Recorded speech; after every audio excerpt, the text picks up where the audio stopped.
Netcasts you love. From people you trust. This is Twit. Bandwidth for the Tech Guy is provided by CacheFly. CacheFly.com. Hi, this is Leo Laporte, and this is my Tech Guy podcast. This show originally aired on the Premier Radio Networks on Sunday, May 11th, 2014. This is episode 1082. Enjoy. The Tech Guy podcast is brought to you by Hover.com. Hover's the best way to buy and manage domain names. It's simple, honest, easy to use. For 10% off your first purchase, go to Hover.com and enter the promo code TTG5. And by Gazelle, the fast and simple way to sell your used gadgets. Find out what your used Apple or Android device is worth at Gazelle.com. Well, hey, how are you today? Leo Laporte here, the Tech Guy. Time to talk computers, the internet, cell phones, camcorders, MP3 players, GPS devices, no. Palm Pilots, well, no. Just digital photography, sure. Let's see. Cell phone's probably the biggest subject, right? Yeah. Heather Hammond, the phone ranger, is here on this Mother's Day. Is your mom? Did you talk? Did you dine? Did you do something for Mama? Later? Holding off until later. Yeah, later? You saw I walked in with bags of groceries. Oh, so you're going to bring her a meal and make it? Feast. Oh, that's so cute. See, that's nice. Yeah. That's a nice thing to do. Yeah, we always have a good time. Yeah. Well, I wish all the mothers listening. I know sometimes people say, "Oh, that's a Hallmark holiday." It's not a real holiday. It's made up by the greeting card. Who cares? Mothers should be honored, don't you think? That's a hard job. Neither one of us is a mother. Well, I'm kind of a mother, but that's another. I'm celebrating on Mother's Day. Yeah, on Mother's Day. I went last night, as you know, to see a really good Michael Jackson tribute band. Those words don't seem to usually go together. Really good tribute band. They don't usually, but they were really good. Foreverland, and they said all the mothers there were a lot of mothers in the audience. Fun. I think it was like a Mother's Day show. Yeah, it was fun. Well, some mothers like Michael Jackson. Oh, for sure. Yeah. Oh, the whole family. I mean, it's a family event. Yeah. Everybody loves Mikey. Yeah. And they did. Well, okay, except for the encore. So they end the show with Thriller and Man in the Mirror, two very good Michael Jackson songs. And then they leave the stage, and we all light our lighters. And actually, you can't anymore, but hold up our cell phones. They have cell phone apps with cigarette lighters on them, so you could hold that up. Zippo app, first app I ever got. You're kidding? Not at all. It's kind of funny. You hold that up. It was the only one I thought was useful. Well, yeah, actually, it's kind of smart. So everybody's holding up their Zippo app, I guess. You're going to get your Zippo app. Whenever I do anything really exceptional, I want you to fire up the Zippo app. Oh, I've been lagging on that. Is it from Zippo? Like it's Zippo really brand? Is. Yeah, and then you can customize it and get your name on it. Anyway, so everybody's holding up their Zippos. The band has left the stage. They came back to do the encore. What would you do as an encore for a Michael Jackson tribute band? You've done Beat It, you've done Eat It, you've done Thriller, you've done Diller, you've done all the songs. There's only one song left. It was not, I guess it got us out the door. Ease on Down the Road from The Wiz. It's a Michael Jackson song. He performed it. Right. But I think that was their way of saying, go on, Skedaddle. We've got mothers, too. I was ready to jump up and dance, but no. Anyway, A, B, C, 1, 2, 3. They did that. The Jackson 5 stuff's great, yeah. Yeah. Stop the love you save me. Yeah, they did that. Yeah. I loved all that stuff. So, but that's not what we're here to talk about. We're here, but I just wanted to say Happy Mother's Day. I don't know how I got into that long digression. The internet has helped us. Oh, look, she's got her Zippo. There it is. I feel like I should do an encore. Hey, Leo Laporte, the Tech Guy. Time to talk computers, the internet, smartphones, Zippo lighter apps. So when you flick it, it opens. It really acts like one. It's supposed to make that clicking sound. Does it make that sound? sound? Yeah. Stunk at that. Anyway. So the internet has helped with Mother's Day. For instance, Friday afternoon, I'm sitting in the hair salon getting my hair cut, And my hair cutter is kind of my gift guide. Once a month, I go in there and say, I don't have a gift, and I said, oh my God, it's Mother's Day Sunday. What do I do? I said, Candace, what do I do? And she said, ProFlowers. While I was getting my hair cut, I went online, ordered Mom tulips. She got them yesterday. Oh, nice. She doesn't know that I got the twofer. There's something coming Monday. But I was too cheap to order Sunday delivery because it's like an extra $15. So I got Saturday and Monday. That's good. It's bookending at Mother's Day. Right. Yeah. 88. You know what would be a good gift for Mom? What? A new smartphone. That'd be good. A tablet would be nice. Moms like tablets. One of the things I have come around on a little bit, I was a little skeptical about Chromebooks when they first came out. In fact, I remember actually debating the man in charge, Sundar Pichai at Google. I felt a little guilty about this, but I said, Sundar, why would anybody want this? And he said, well, this is going to be huge in business and schools. It's going to be huge. I said, Sundar, it's a browser.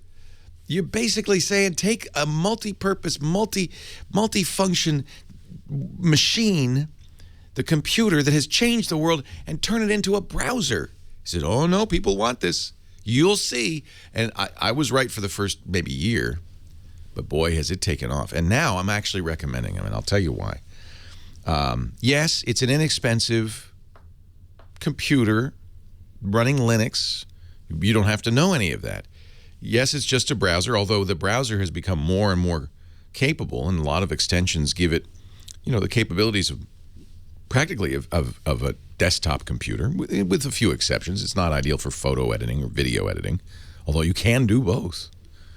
But it's great for what mostly people do with a computer. Email, especially if you use Gmail, but you could use other web-based email programs. But it's particularly good with Google stuff, of course. It's from Google. It's very good for browsing the web because it's a browser. Imagine that. And it's much more secure. It doesn't have any of the problems. Increasingly, I hear from people running Windows machines, and I just feel for them. It's not just Windows XP. It's Windows 6, 7, 8, 9, 10.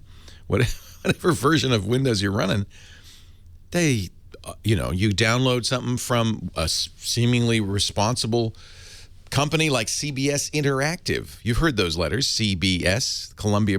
They own CNET, which owns download.com. So this would be reliable, robust. No. You download a file from them, they've wrapped it in something that installs junk on your computer. Conduit is the most notorious. It's not exactly a virus, but it's not exactly nice. It takes over your computer, changes its behavior, changes your homepage, your search page, starts popping up ads in places they shouldn't. Will even pop up ads on other people's websites where other ads might exist, takes them over. This is coming to you from CBS Interactive. Unbelievable. Don't they have enough money? They got to make money on my back?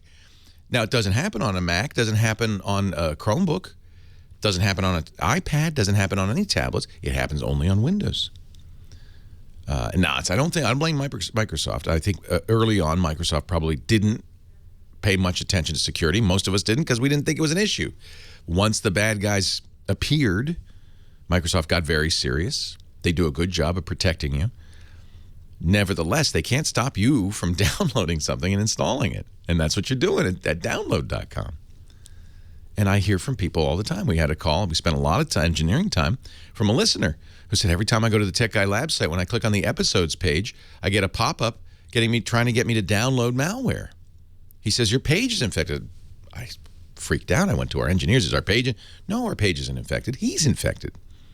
And he probably got it at a download site, and it pops up because, of course, they want to load your system up with advertising. They make money on it. And I'm starting to feel for people who are still trying to use Windows. There isn't really any compelling reason to use Windows. I know that was the thing. Everybody in the 80s and the 90s, that's what you did. You used Windows. At work, you use Windows. That's fine. If there's an IT department, go ahead. Be my guest. If there's somebody protecting you who can help you, who you can call and who can come over, fine. But if you're trying on your own to run Windows, and we hear it all the time on this show, we'll hear it today, and suffering, and I feel it for it. There's nothing I can do to fix it from here. I have to tell people, go find a local expert. good luck with that. You shouldn't be using Windows if you can possibly help it. A Mac is a good choice. I know they're expensive, although they've dropped the price of the least expensive Mac to $899. But then try a Chromebook. For most people, a tablet like the iPad or a Chromebook is a great choice. Leo Laporte, the tech guy. Let's talk right after this.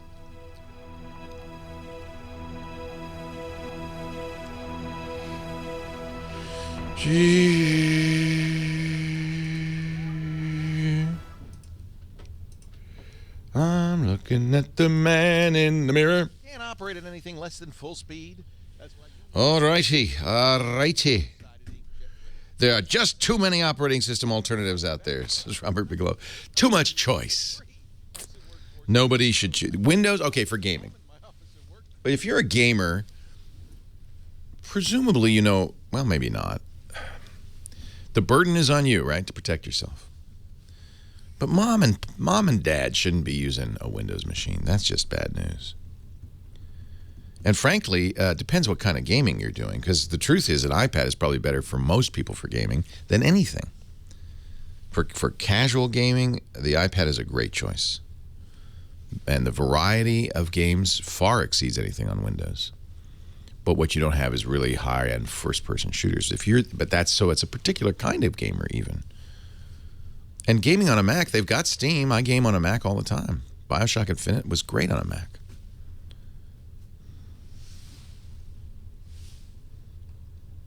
No, this isn't a speed count. Love it. No startup costs, no PBX hardware to install or maintain. This is Ring Central. The stuff that you hear on the network is all stuff I've approved. I can't control stuff you hear on the local stations.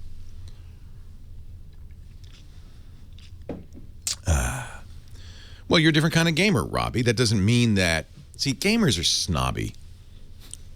They really are. Oh, you don't play Call of Duty? Well, you're not a gamer. You don't play Minecraft? Well, you're not a gamer.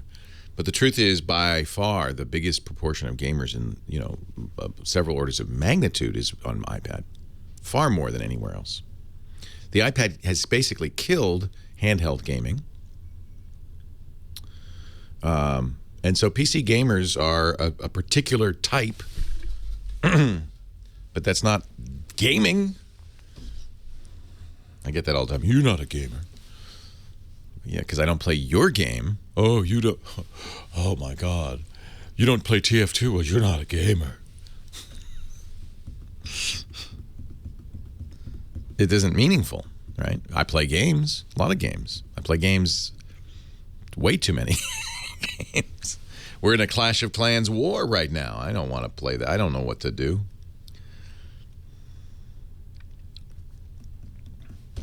Is chess a game? I don't know. Maybe not. I guess it's not. No, it's Call of Duty's a game. What are you talking about? If you're not playing Crisis, you're not playing. Gamers are so bad. TF2. You got to play Team Fortress.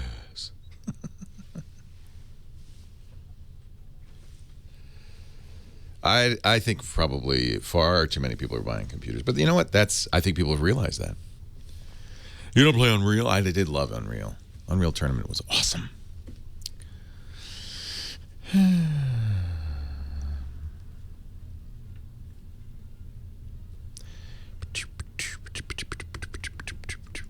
Oh, Big Ginge. Thank you for the Mr. Potato Head, Big Ginge.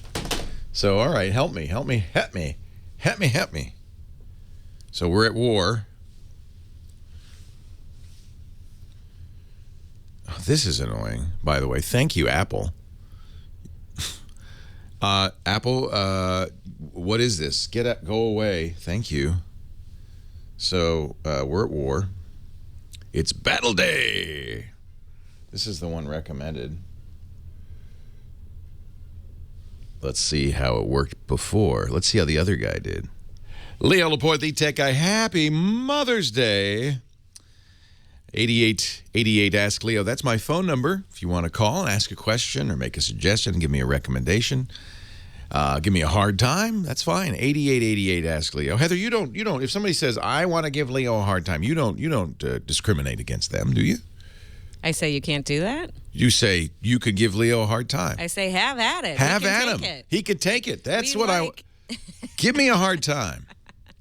See, people say, oh, no, everybody's so nice to Leo. You should get somebody on who hates him like me. Call. It makes for a much more exciting show. Come Yeah, on. I don't want people saying, oh, Leo, I love you. I don't want. Call up and say, Leo, you're a jerk. Yeah, And yeah, here's why. But make a good argument because I'll decimate you otherwise. and I'll put you through. I'll put you to the head of the class. 8888 Ask Leo. 8888-275-5536. Toll free from anywhere in the U.S. Or Canada. We do this show. Some stations don't take us live. That's fine. We're thrilled that they take us at all. But if you're listening, we are live from 2 to 5 p.m. Eastern on Saturday and Sunday. So if you want to call during those times, 2 to 5 p.m. Eastern time, Saturday and Sunday. The website is techguylabs.com. techguylabs.com. And you know what's great about that? It's and I say this with all due humility. It's free. You don't have to subscribe. You can get audio and video of previous shows there. That we put them up on YouTube. You can download them. No restrictions. We put all the show notes up there. So as I'm talking, James DeRuvo and Josh Windish, they copy down what my immortal pearls of wisdom. They put them on there. Then after the show, Josh ties it into the YouTube video so you can actually watch right from that point, hear my comments, and then comment on it. And people have been doing that, and that's wonderful. You can vote comments up and down. So you could say, that guy's wrong or that guy's right. That's a good answer. Better than Leo's. That's great. The idea is this website, free and open to all, even if you don't listen to the show, will be a valuable resource where you can get questions answered and stuff like that. techguylabs.com. Now, Heather, this is not a show if it's just me gassing on. As we found out once when the phone lines died, painful hour. Let us, she's laughing. That's how we know we rely on you, callers. It's the worst nightmare any talk show host can have. Oh, I have literal nightmares about stuff like that. Dead air or trying to, Oh, yeah. Everybody who works in radio has the radio nightmare. Yeah. What mine was always that I got tangled, because I started in radio as a DJ. I'd get tangled up in the headphones. Oh, really? And the song's running out. All the songs are 4 seconds long. The songs are running out. I can't find the next song. It's not queued up. It's not ready. Just horrible. And those actually happened. How about you? What is your radio It's nightmare? similar, but I didn't get tangled up at all. It's just like, oh no, the song's ending. I think I can't. That get is the across radio room. nightmare, is the song is ending. Yeah, I can't get across the room and get the next new elements and where is everything and I can't find it and You're late for your shift. I actually had that dream last night. really. That's why you were here so early. I was maybe. I was. It was almost 11. It was like I thought it was 5 to 11, and I know I can't remember what I was doing, and I was running. I thought I'm going to be late. Maybe Nathan will run a rerun. This was the last night. How many years have I been doing this? Since 1976. You'd think I'd be a little more comfortable. No. Anyway. The brain plays tricks on us. The worst nightmare, which I don't usually have, is that the phones are gone or nobody calls. The worst thing is the phones work fine and nobody calls. That's actually the worst. One of these days. One of these days. Hey, perish the thought. Fortunately, computer troubles just never end. We have yet to have an empty board. Exactly. There are plenty of people with problems. Who should I talk to first? Well, let's talk about this because it is a problem. All right. This is his own personal nightmare. Andrew in L.A. All right. Andrew in L.A., Leo Laporte, the tech guy. Hi. Thank you, Heather. What a pleasure to get a hold of you. Thank you, Leo. My pleasure to talk to you, as I told you. iPad, like you say, is an amazing tool. A couple of years ago, I was going to go do some lighting stuff, and the consultant I'm meeting with says, so you got your computer and you got your iPad because you'll need it, right? Yeah.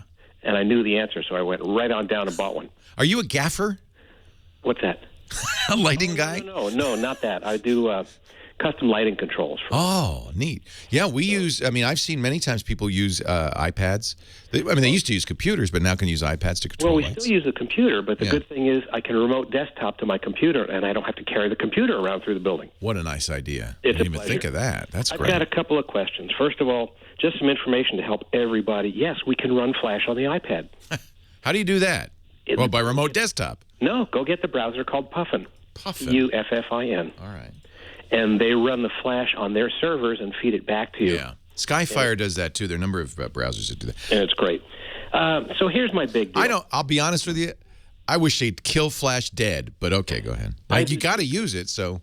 Yeah, I do too, because you can't resize it. You can't. No, it's terrible. It's not good for accessibility. But so many sites use it that I understand. Sometimes you need to.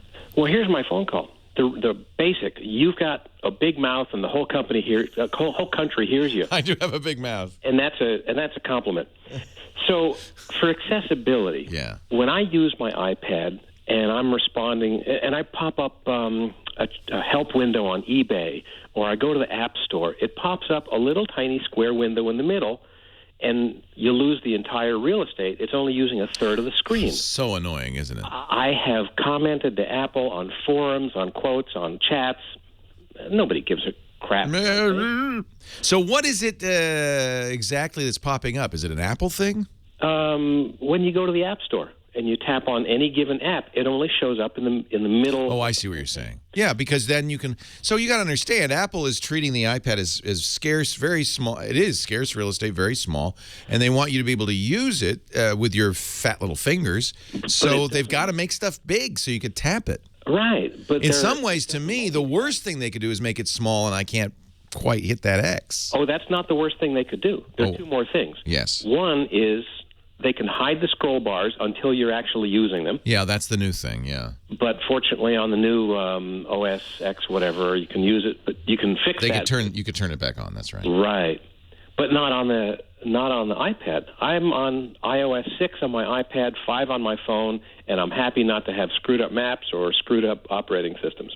You've been through the new accessibility settings in iOS 7, right? Of course. I use the zoom all the time. So this little box comes up in the middle. Yeah. And the first thing I do is I zoom it so I can read it. But I admit it's not perfect, but I got to say Apple, more than almost any other company, early on paid a lot of attention to accessibility and does, I mean, I would say the best job of any of these devices. They did. It's not perfect, I understand. Good. But here's the worst part of the whole accessibility thing. Yeah. They still continue to use gray type on a white background, or light gray or light blue.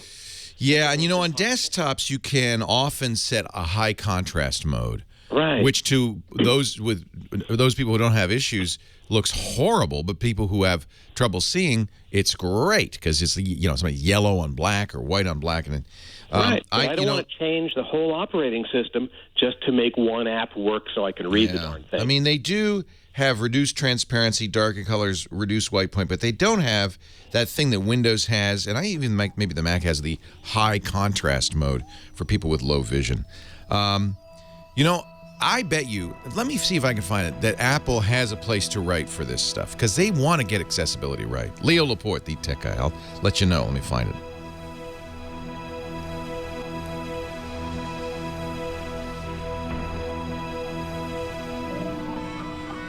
It's because I'm, Padre, I set it up because I'm so damn discursive. I mean, darn discursive that, it took us, okay, so we did 1 3-minute call in half an hour because I'm talking with Heather about the radio nightmare and all that stuff. So it's my fault. It's my fault. Well, you're kind, Padre. It is a show, after all. I bet you can write to Apple with accessibility issues.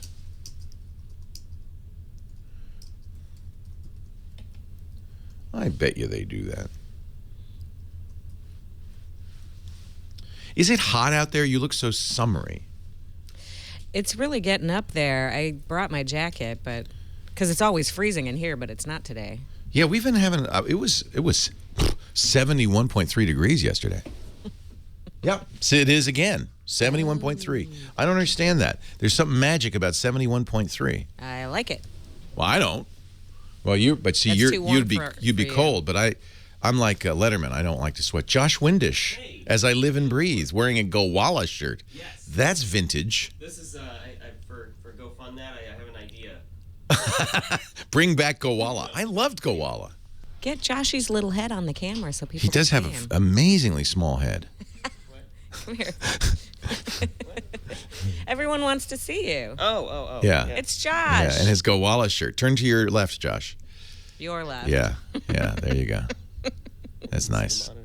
Right, beautiful. Yeah. Aren't you gorgeous? Look, you're strapping. Yeah. No moves. How much do you weigh, Josh? Seriously, ask him how much he weighs. How much do you weigh? Like, Or let's guess. Lift him. I'm going to guess 110. No. 120?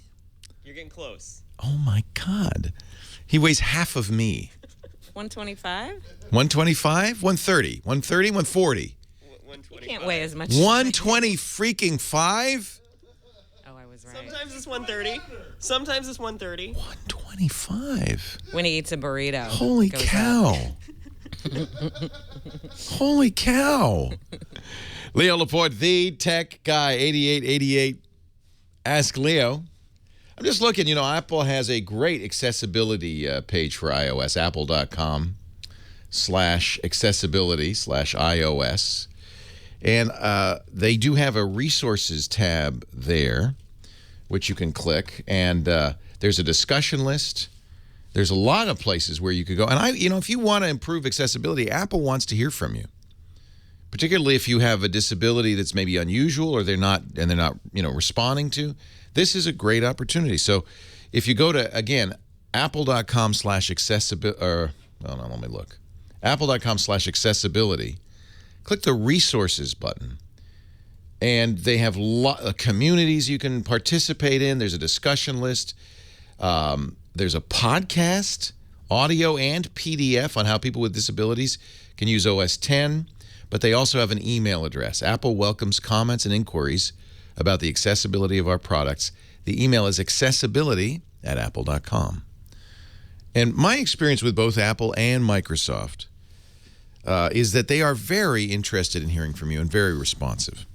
Android's a different matter a little bit because it's so fragmented. Android is made by, it's an open source project Google acquired. It's still open source, some of it. Google does some of it.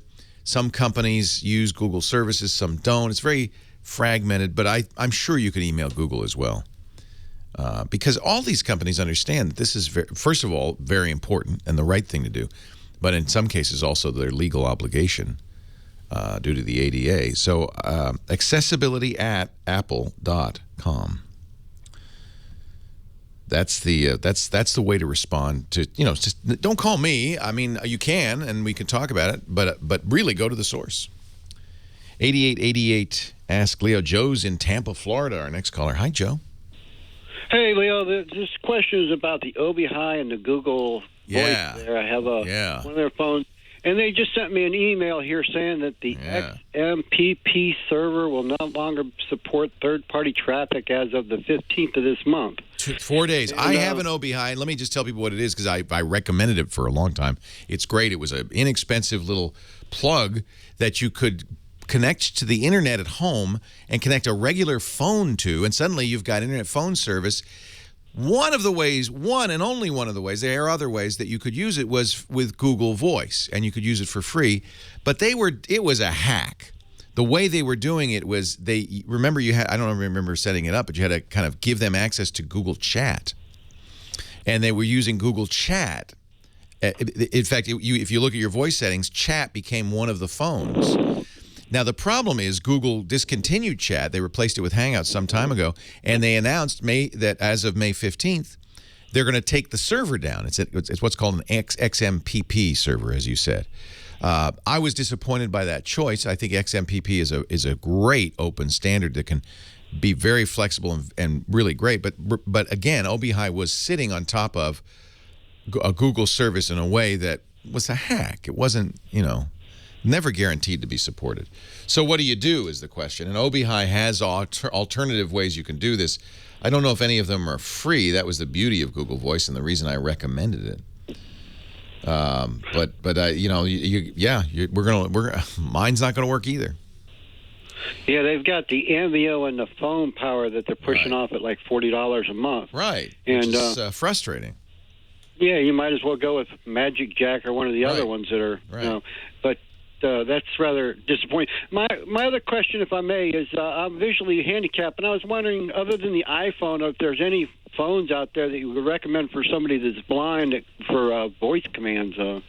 Any recommendations? I think any Android phone does a very good job. In fact, I would argue so you're using Siri? I'm not using anything. Oh, you're not using anything? I'm using an old school phone. And I basically have a couple of, I can't really, the problem with smartphones is that blind people can't see the touchscreen. Right. And as a result, Apple, Google, and Microsoft, all three have made great efforts to make their phones more accessible. The blind folks I know tell me that they like the iPhone best. And absolutely, Apple took the lead in accessibility for blind users. Absolutely. But I have to say, I feel like Android and even Windows Phone make great efforts to have screen readers. One thing you need so you know what's on the screen, and voice commands. I think arguably Google's voice commands is the best of the bunch, but even Microsoft has added voice commands now, Cortana. It's not out yet, but it will be out on Windows Phone 8.1. If it's your first smartphone, get an iPhone. There's a larger community of blind users around it. Apple has always made careful assurances that they would support accessibility, particularly for blind people. I think it works quite well. Now, I'm not blind, so I'm speaking from what I've heard from friends who are blind. The problem there is, Leo, that I tend to lose things quite easily because I can't see, and that's something rather expensive to lose there. So. Well, any smartphone's going to be expensive. That's that. Even if it says, "Hey, no cost to you," the reason it is because you've signed up for 2 years. And if you lose the phone, you still have to pay for the 2-year service. So that means you're going to pay money. You can't get insurance. Apple has AppleCare Pro, which is designed to replace the phone if you lose it, but it's not economical. There's a deductible. I can't remember what it is, but it's fairly hefty, and you can only lose the phone once or twice a year, et cetera, et cetera. The good thing, there are ways to keep track of your phone. For instance, there are some Bluetooth headsets and things, and that might be very useful for you. The Bluetooth headsets, you tap the headset, and it tells the iPhone, I'm talking to you. The iPhone listens, and you say, dial the tech guy. That's nice. No hands at all, except for tapping the earpiece. And some of these earpieces, when you get separated from one or the other, when the iPhone and the earpiece are out of range, both will make noise, and that's a nice warning that you've gone more than 30 feet away from your device. So there are ways not to lose it, I guess. Well, I appreciate your coming back with the right answers there, and I'll have to figure out what I need to do there, I'll Leo. tell you, what's happened with this... Good Mother's Day. Oh, happy Mother's Day to you, too. Well, neither of us are mothers, but yeah, I'm sure we have moms. As far as I know, all of us have moms at some point. Thanks for the call. I appreciate it. The thing that I find most exciting about smartphones is not the phone. It's that you are carrying with you at all times a very capable, very fast computer. Nowadays, smartphone processors are desktop class. They're very capable. You don't need power. All of them go a full day of heavy use, at least 12 hours, and the good ones go 15 and more. In my opinion, it's got to go 15. I don't want to have to. I want to charge it when I go to bed, disconnect it when I wake up, and that's it. And the best phones do that. They have always-on connectivity, so you're always on the internet. That's amazing. These are amazing communication devices, and the phone is the least important part of the whole thing. So if you're coming from a feature phone, a traditional cell phone, you're really entering a new world. You're actually saying, I think I want to carry a computer in my pocket at all times. Music, video, email, texts, games, these things are incredible. And it's easy to take it for granted because it kind of snuck up on us over the last 20 years. And really, the breakthrough was 2007 when Apple released the first iPhone. That was the revelation. We'd had smartphones from Nokia before, and BlackBerry was a smartphone. Certainly, I love my BlackBerry. But the day the iPhone came out, that was the day I retired my BlackBerry. And really never looked back.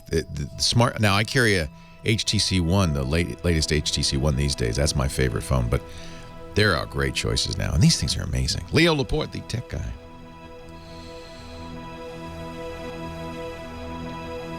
Chat room's going down memory lane now. One of our favorite sponsors is back on the Tech Guy. We love Hover. Let's try to make a poem. We love hover.com. Hover is the domain name registration system that just works. It just makes sense. That makes it easy for you to not only register a domain, but to manage the domains you've registered. And they're very affordable. They're very good in terms of service. Oh, they just got something new. .club. That's great. $10. So, maybe you don't know what I'm talking about when I say domain. When you want to create a .com address or a .net address, you want to go to a company, hover.com, and register it. That means you own it. It's yours. So get your name. You got a baby on the way. Get the baby's name. Got some friends that are getting married. Get the married name. It's a fun thing to do. Do you ever do this, Heather, where a couple's getting married and you make a single name out of their last names merged together? Like Brangelina, that kind of thing. See, if you knew Brad Pitt and Angelina Jolie and you knew where they were getting married, you'd get Brangelina.com and you'd say, here's a wedding gift. Wouldn't that be great?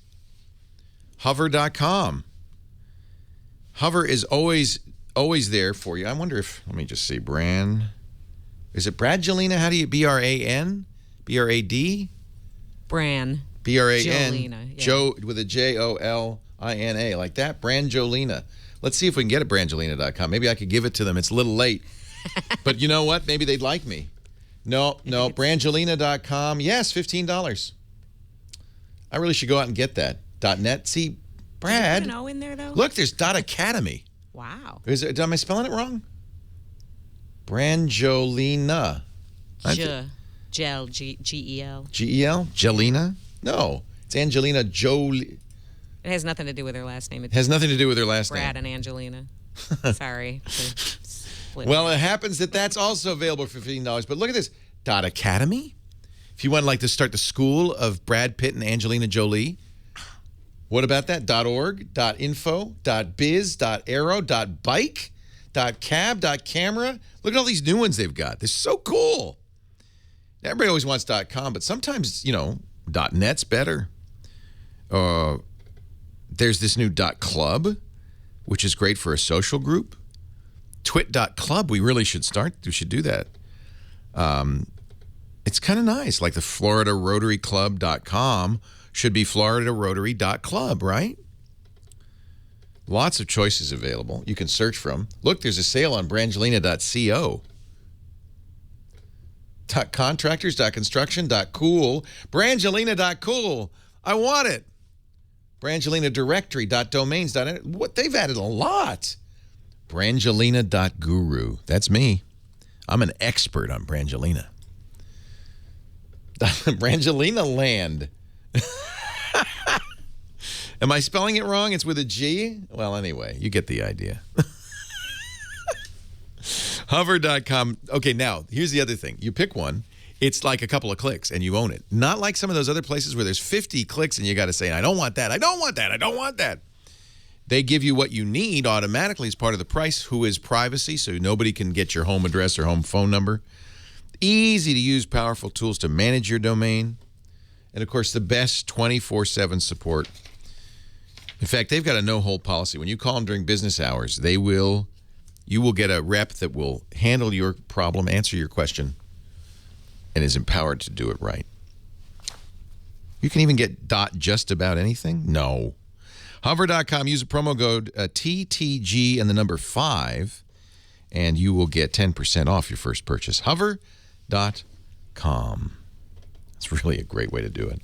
Leo Laporte, the tech guy, 8888 Ask Leo. That's the phone number. Dylan is on the line from Apeldoorn, Holland. Hi, Dylan. Are you there? Oh, I got to push this button. Wait a minute. Okay. Hi, Dylan. Hi. You're calling us from the Netherlands? Yep. That's awesome. What can I do for you today? Yeah, I love your shows, and I would like to start a podcast for myself. Wait a minute. Are you American living in Holland? Yeah. Because you don't sound like you have a Dutch accent. So you want to do a podcast? What about? Like tech, just like you do. You want to be the next tech guy. Yeah. Uh-oh. Then in Holland. But the Holland guy, that's actually a good idea. And everybody in the Netherlands speaks English pretty well, right? I mean, not everybody, but most people do. So an English language podcast would probably do fine in the Netherlands. Yeah. Okay. Well, I think that the good news is doing a podcast is really easy. All you have to do is have a computer. You got one of those? Yeah, I'm using it right now. Yeah. See, you're Skyping me. And it sounds like you're not using the computer's microphone. It sounds like you got a headset. You got a headset? No, I got headphones and I got a new microphone a few days ago. You sound great. So that's perfect for a podcast. Now you've got everything you need. The real question, if you're going to do a podcast, is bandwidth. Where do you put it so you don't have to pay anything? And my suggestion is always YouTube. YouTube is where everybody is. You might say, well, wait a minute. I don't want to do a video podcast. Well, record it in the camera and turn on, and then just be you sitting there. It can still be listened to, and YouTube is free, and it's got global distribution, global presence. I think that's be the first place I'd look. There are other places that are for audio only, but I don't, the free ones are not great. Archive.org is free. Then there's also places like Libsyn, which are inexpensive, Libsyn, but not free. I'm thinking, how old are you? I'm 11, almost 12. Hey, that's great. I'm so impressed, Dylan. This is great. So, but I'm guessing that pocket change is not plentiful. Yeah. Yeah. So you don't want to go somewhere where you're going to cost you $20 a month, because why should you? Now, here's an interesting choice, too. Now, you may be too young. I'm sure you are too young to take advantage of this. But if you can get somebody over 13 to join you, Patreon, Patreon.com. Now, here's what's interesting about them. They have a podcast service that allows you to charge a subscription fee. So you can say, I wouldn't charge $100, but you could say, hey, if you want to hear Dylan's Tech Podcast and maybe get some of your friends, give me $1 per show, and you could make a little money on the side. Yeah, I heard about that one. Patreon's pretty cool. YouTube videos. Yeah. Patreon's pretty cool. It was started by a guy named Jack Conte, who actually started it because he needed it. He has a very popular YouTube group called Pomplamoose. You ever hear of them? They're real. Yeah, I watched your triangulation. Yeah, we interviewed them. They're great. And so he realized, I want to do this. I like making music. I don't want to have to get a record label to do it. I want to do it on my own. So he started up Patreon so he could say, hey, every time I make a video, if you want to make a donation to me every time I make a video. And Patreon does hosting too. So the issue for you is because you're 11 or 12, 13 is the cutoff in the U.S. for the Child Online Protection Act, or COPA. And they have strict privacy regulations on people under 13. Generally, most sites, and this includes Facebook, Twitter, and probably Patreon, don't allow you to sign up if you're under 13. Just because the regulatory burden is great on that. So maybe dad can help you, or you could get a friend who's older can help you. And I think that would really be a great place to at least try it. Now, you've got to get your friend, you got to market it, because if people don't know you're there, they're not going to. So you got to get people excited about what you're doing. So maybe you do it for free for a little while, build up a community, because what podcasting is all about. We don't like to call it audience. In TV and radio, it's the audience. In podcasting, we like to call it a community. Do you know what the difference is between an audience and a community? Not really. It is in the degree of engagement, how much your audience participates. An audience, think of an audience as a bunch of people sitting back with their arms folded saying, amuse me. That's an audience. A theater audience, a television audience, that's an audience. For podcasting, that's not enough. You need people who are as engaged and excited about the subject matter as you are, who want to participate with you. Maybe we have a chat room. Maybe you have a chat room. Maybe you have them on the air. Maybe you want to build a community, people of participate with you, not people who just sit there with their arms folded and said, amuse me. So that's the goal. That's what really makes. It's not just podcasting. This is true of anything you do on the internet these days. You want an engaged, alive audience. As it turns out, so does radio, so does TV, so does theater. The truth is, nobody wants an audience. Everybody wants a community. And, you know what the other good thing is? The community, it's made of chocolate. No, I made that part up. It woke up Heather though. That was like that angry chipmunk or whatever chipmunk. What? It's made of chocolate? No, it's not. But it is pretty rewarding to have a community. It's something magical that happens when you have a group of people who are engaged in what you're doing, who want to listen to you, want to participate. And I realized that after many years in radio. And when we started doing podcasts, that was something we really tried to do, is make sure that everybody felt included. Can you do that? Do you have friends who are into what you're into? What is so tech might be too broad. Pick something like do you do Minecraft, Dylan? Oh yeah, I played that a lot. I just played that this night. Yeah, so figure out what you're most excited about. Now, you might notice there's a lot of Minecraft podcasts out there, so maybe that's a little competitive. Yeah. Yeah. But I think find something that you love. And you know, if you, for instance, if you like every Thursday night went down to the local game shop and played, or comic book store and played Dungeons and Dragons, that's a community. And those are people who'd be interested if you did a show about it. That kind of thing. You know what I'm talking about? The thing you care the most about. Yep. Yep. Hey, Dylan, good luck to you. Do you have a name for it? I'm gonna look for that still. Yeah. Sometimes people come up with a name before they come up with the rest of the stuff. They print in the Silicon Valley. They call it printing the T-shirt. You print the T-shirt before you actually have a product. That's always a bad sign. Think long and hard about what it is that you would like to talk about every day or every week for the rest of your life. Is there something like that? That's the thing you should do a show about.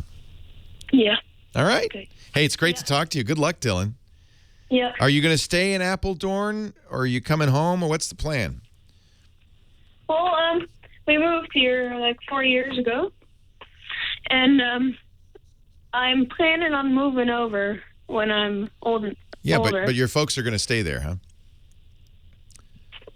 Yeah. Yeah. Do you now speak Dutch pretty well? Yeah, after 4 years I can, yeah. That's fabulous. So you're bilingual. That is, by the way, a huge value. Maybe you should do something in Dutch. There's less competition, isn't there? Yeah. Maybe do it in Dutch. Yeah, that's smart. You could call it the Little Dutch Boy Podcast. Hey, it's great to talk to you, Dylan. Good luck with your career. This is how it begins. But I tell my kids this, I tell everybody this. Find something you care about, because you're going to be doing it every week for the rest of your life. It better be something you love to do. Leo Laporte, the Tech Guy. More to come right after this.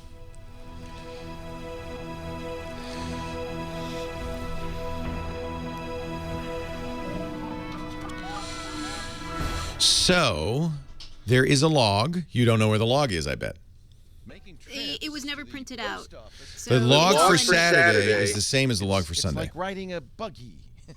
Oh, is it? Okay, then I have that. Yes. We're in the computer This age, happened last week. We've got stamps. And the operator said, I don't have a log, because they stopped printing a Sunday log because it's the same as Saturdays.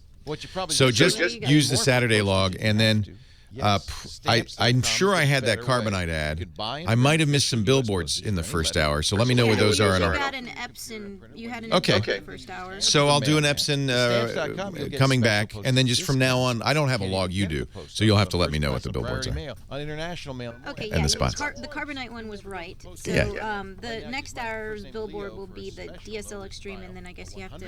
Yeah, tell me, if you do me a favor, tell me right before we go back, because I have no memory. And then, what's your name? Click on the microphone. Tammy. Hi, Tammy. Thank you. I'm Leo. And type in Leo. Appreciate your filling in on the last minute. I didn't even know you were doing it. You did such a good job, I thought. Nathan's there. So nice job.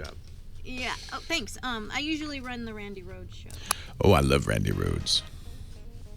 So you're a pro.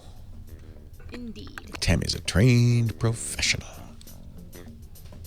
Good. Well, I'm glad you were available. It'd be hard to do this show from here.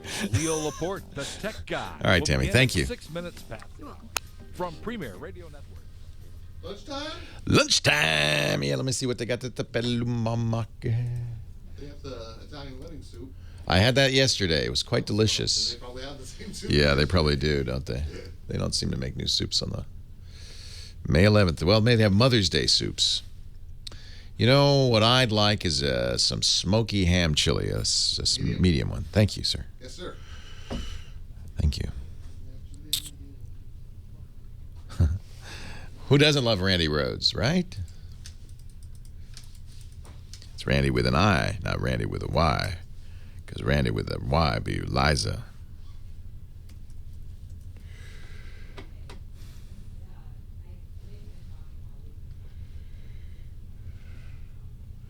So they picked her up. I didn't realize they picked her up from Air America. That's great. Good. Nice to have her.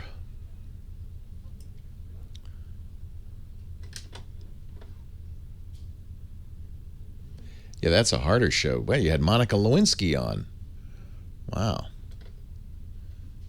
It's a lot more work on that show. This show's easy. I just talk.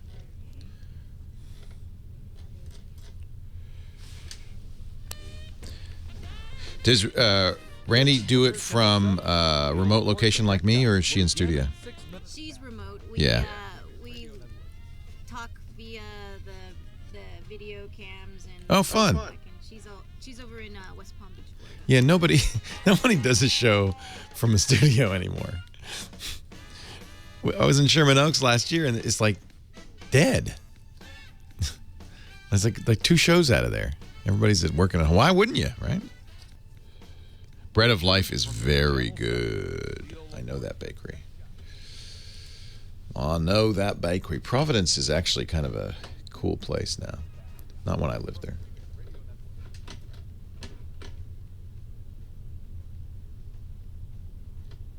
Oh, there's something else.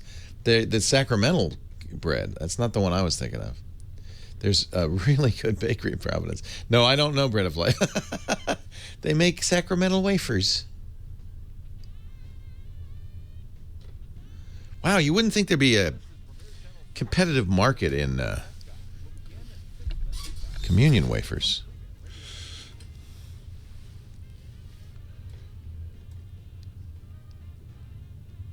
They make 1 billion communion wafers a year. 80% of the communion bread used by the Catholic, Episcopal, Lutheran, and Southern Baptist churches in the U.S. Similar market share in Australia, Canada, and Britain.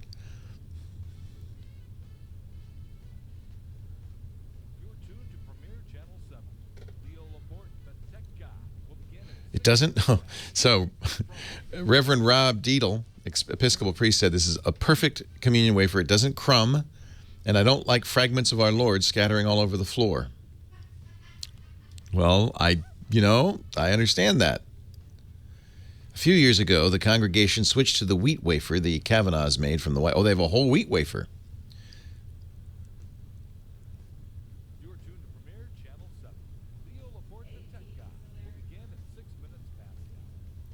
Traditionally, nuns, priests, or members of a congregation baked altar bread. But, like everything else in this country, it is now corporatized. Padre, is that your favorite communion wafer?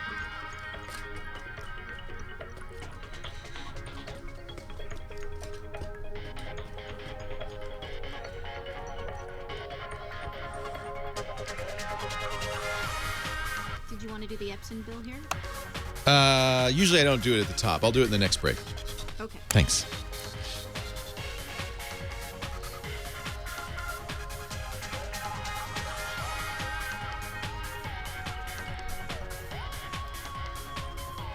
Well, hey, how are you today? Leo Laporte here, the tech guy. Time to talk computers and the internet, home theater, digital photography, and of course, smartphones, anything with a chip in it. 8888 Ask Leo is the number. That's 888-827-5536. Toll free from anywhere in the U.S. and Canada. We get calls from all over the world. Dylan called from the Netherlands. You just use Skype, and it's a free call for you. 888-827-5536. Toll free from anywhere in the U.S. and Canada. Pete's in Brooklyn. That's anywhere. Hi, Pete. Hi, Leo Laporte. Good to talk to you. My favorite town. One of my favorite towns. Love Brooklyn. Nice. Yeah, me too. Yeah. What can I do for you? I got 2 questions. They're quick. One, I'm trying to encrypt an external hard drive.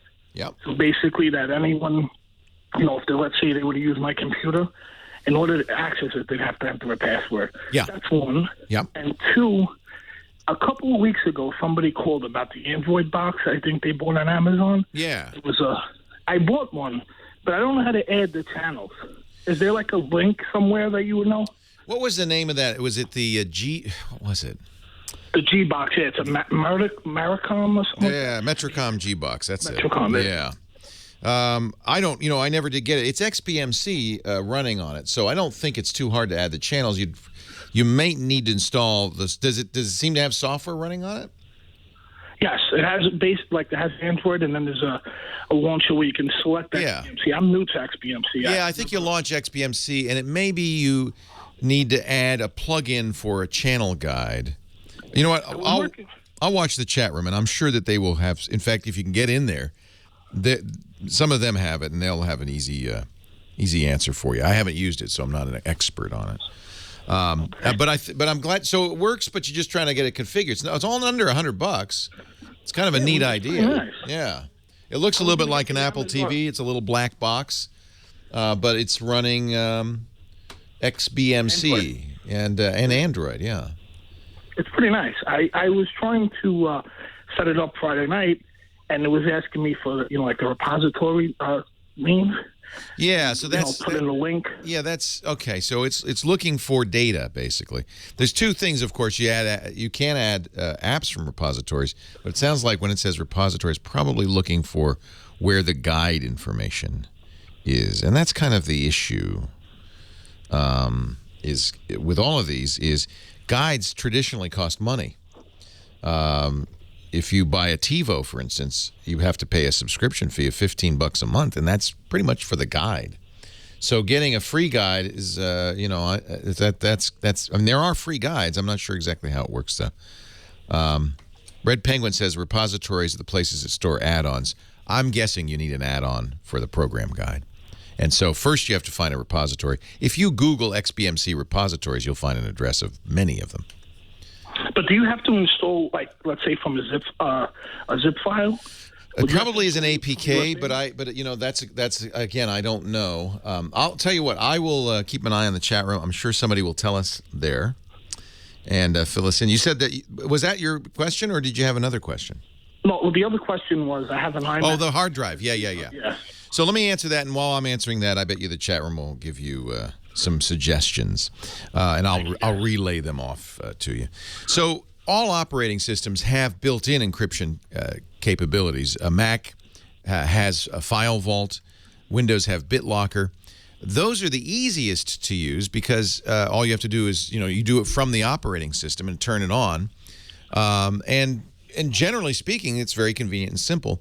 Sometimes people don't trust those because maybe they don't trust Apple or they don't trust Microsoft. They don't know it's not open source, so you can't verify whether or not the NSA has access to the data if there's what we call a backdoor.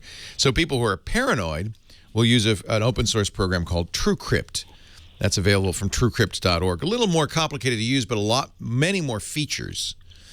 Can you encrypt external hard drives with it? Absolutely. It's got what you're looking for is something called full volume encryption, and you can encrypt internal, external, whatever. You can encrypt a single folder. You can encrypt the whole drive. Whole drive encryption is probably a good idea on an external drive, especially if you carry it around. I for instance, my photo drives that I bring when I travel, are portable hard drives. They're in my luggage. They're in my carry-on. They're in the hotel room. I always encrypt those. I don't want somebody stealing the drive and getting access to all my photos. So, because that's my life on those photos. So I always encrypt those drives. So that's a very good reason, in fact, to encrypt an external drive. I generally just use Mac, so I use the built-in OS file vault encryption. It's totally transparent. Once on any of these, the first time you turn it on, it'll take a little while to encrypt that drive. But after that, on modern computers, doesn't slow it down. You don't notice it. It's just not there. My friend was telling me that the operating system could do it, but like you said, it'll take a while. I have a 4 terabyte external. Yeah, the first time you do it, go to bed. Gotcha. It won't take weeks. It'll take a night. and I'm sure you don't have it's not the terabytes. 4 terabytes, not full.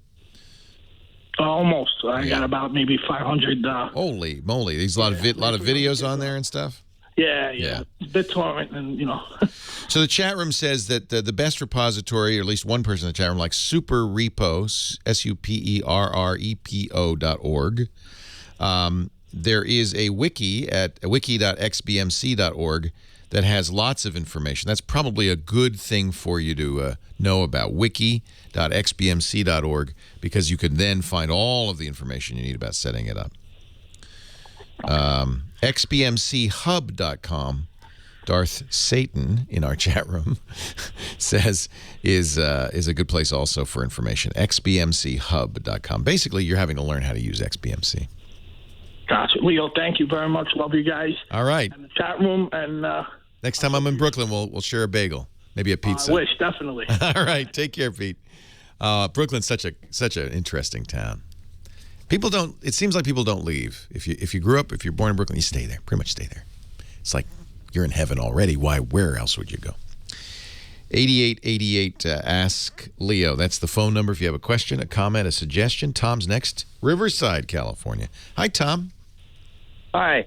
I've been looking on the internet for a dash cam for my van. I make a lot of trips back east, and I've been avoiding wrecks, but I don't know if I'm going to continue, and I'd like to get one on video if I have to go to court. Not a bad idea. Do you use a GPS as well? Yeah, I have a Garmin GPS. Then get the Garmin dash cam. Yeah, that makes it very easy to use because you already have the head end in effect. So a dash cam is, I think, a really interesting idea. It records all the time, but if there's a wreck, it saves. It's like okay, I'm going to save that one. Something bad happened. The Garmin dash cam from Garmin is $220. They may be less expensive version. You could shop around, probably get a less. That's probably the list. But since you already have a Garmin, and a lot of people recommend this as a very good one. It's a high-def recorder. It has a little LCD display so you see what it's recording. It records audio and video. You can actually have the date and time recorded right on the video, which is useful if you have to go to court. It records in high def if you wish.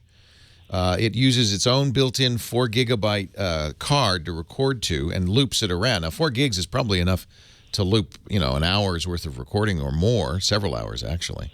So I think this is it's a big wide-angle lens. That's another thing because you want to get everything, right? You don't want to just see what's right in front of you. Right. Yeah. And you should know, and it says this. The GPS? Yeah, we'll integrate with it, which is nice. Right. You should know, and it says this on the site, that in some places it's illegal to mount something on your windshield, so you should make sure that it's legal in where you're going to use it. Right. But I think of all of them, there are lots of companies that make these. Some of them are very cheap. But Garmin is a name brand, and because you already have a Garmin GPS, I think this is the way to go. Hey, thanks for the call. I appreciate it. Leo Laporte, the tech guy. We'll keep those calls going. The website, techguylabs.com, has all the links I mentioned.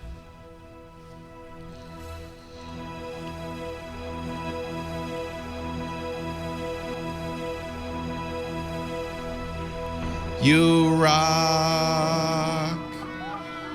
Bump. Nothing is more frustrating than dropped calls on your cell phone. I agree. That Leo guy's right. Ba-da-da-da. So I took Ozzy in to get groomed this morning before I came here. And they said, "What color bandana do you want?" I said, "I'll take the red one." So I don't know what Ozzy's going to look like when he shows up today. He's going to get a bandana. I think on a big dog, a bandana, that's cool. That's like Colorado. But on a little dog, I don't know. He's going to look like a raccoon. Yes, we have a good lineup for Twit. At least according to the rundown, we have Alexia Tsotsis from TechCrunch, John C. Dvorak, Jolie Odell, and a special added guest. Whom I've forgotten. But not because I don't love him or her. Just can't remember. Oh, Mike Elgin. I think we should give Mike the day off. We got enough people. He was here yesterday. Yeah, this is how we finally figured out how to get John to come. Yeah, you work 7 days a week. Yeah, I don't work 7 days a week. I took Thursday and Friday off. The reason that we finally figured out how to get John to come in for a show, Jolie Odell. We just say, "John, Jolie's going to be on." He says, "I'll be there." It's a great show. It's a great lineup. Next week on the schedule, going to be a great show too. John Markoff, probably one of the most senior, prestigious tech reporters of them all, and Nick Bilton. So 2 of the best tech reporters out there.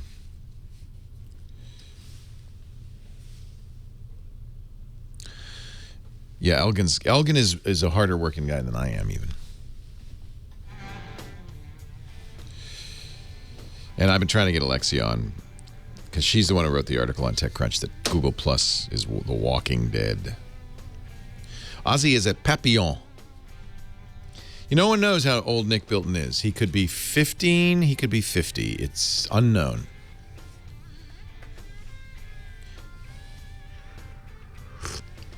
Oh, no.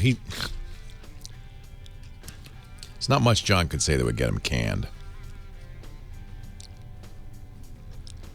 I work hard. I work hard by choice, not by necessity. I make enough money on the radio show that I really don't have to be here Monday through Friday. But I like doing what I do. Whatever happened to Lazar? She's got her own thing. She's doing what's trending, doing very well. It's almost impossible to get her in here. Oh, my Clan War sucks. I am not a good Clash of Clans player. Although I was very flattered when my son came in. He said, "Dad, I hate you." I don't know even why it's asking me to sign in again. I've been signed in all this time. God, Apple.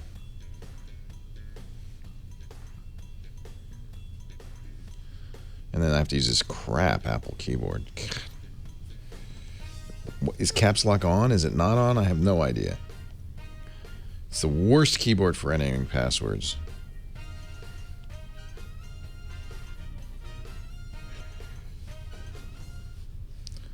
Where's the sign in button? Well, that's another good one. They don't put the button on the window. Leo Laporte, the tech guy. 8888. Ask Leo the phone number. Let's go back to the phones. Gary is in Oceanside, California. Hey, Leo, good talking to you again. I got a suggestion for you for your show. Oh, all right, yeah. Okay, so, just like we have a segment on photos and we have a segment on travel. I love both of those things.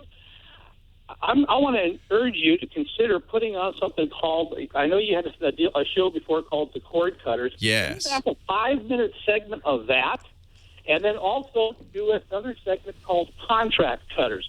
So here's the thing. I'm 10 years older than you, and I'm spending about $150 a month for 2 cell phones, 2 smartphones for my wife and me. Right. We're spending about $150 on cable. I know. It just kills you, doesn't it? Well, yes, and so I know that we could cut some of that out. We love Netflix and that sort of a thing. So I just like to know what my options are, because anybody can go to Walmart and get a $45 a month plan, but the phones are basically not really good phones. So that's kind of the rub. And I agree. It'd be a great segment, although it is something we talk about a lot. Both cord cutting and contract cutting. That is saving money on your smartphone and then saving money on your cable bill. I'll start with the cable bill.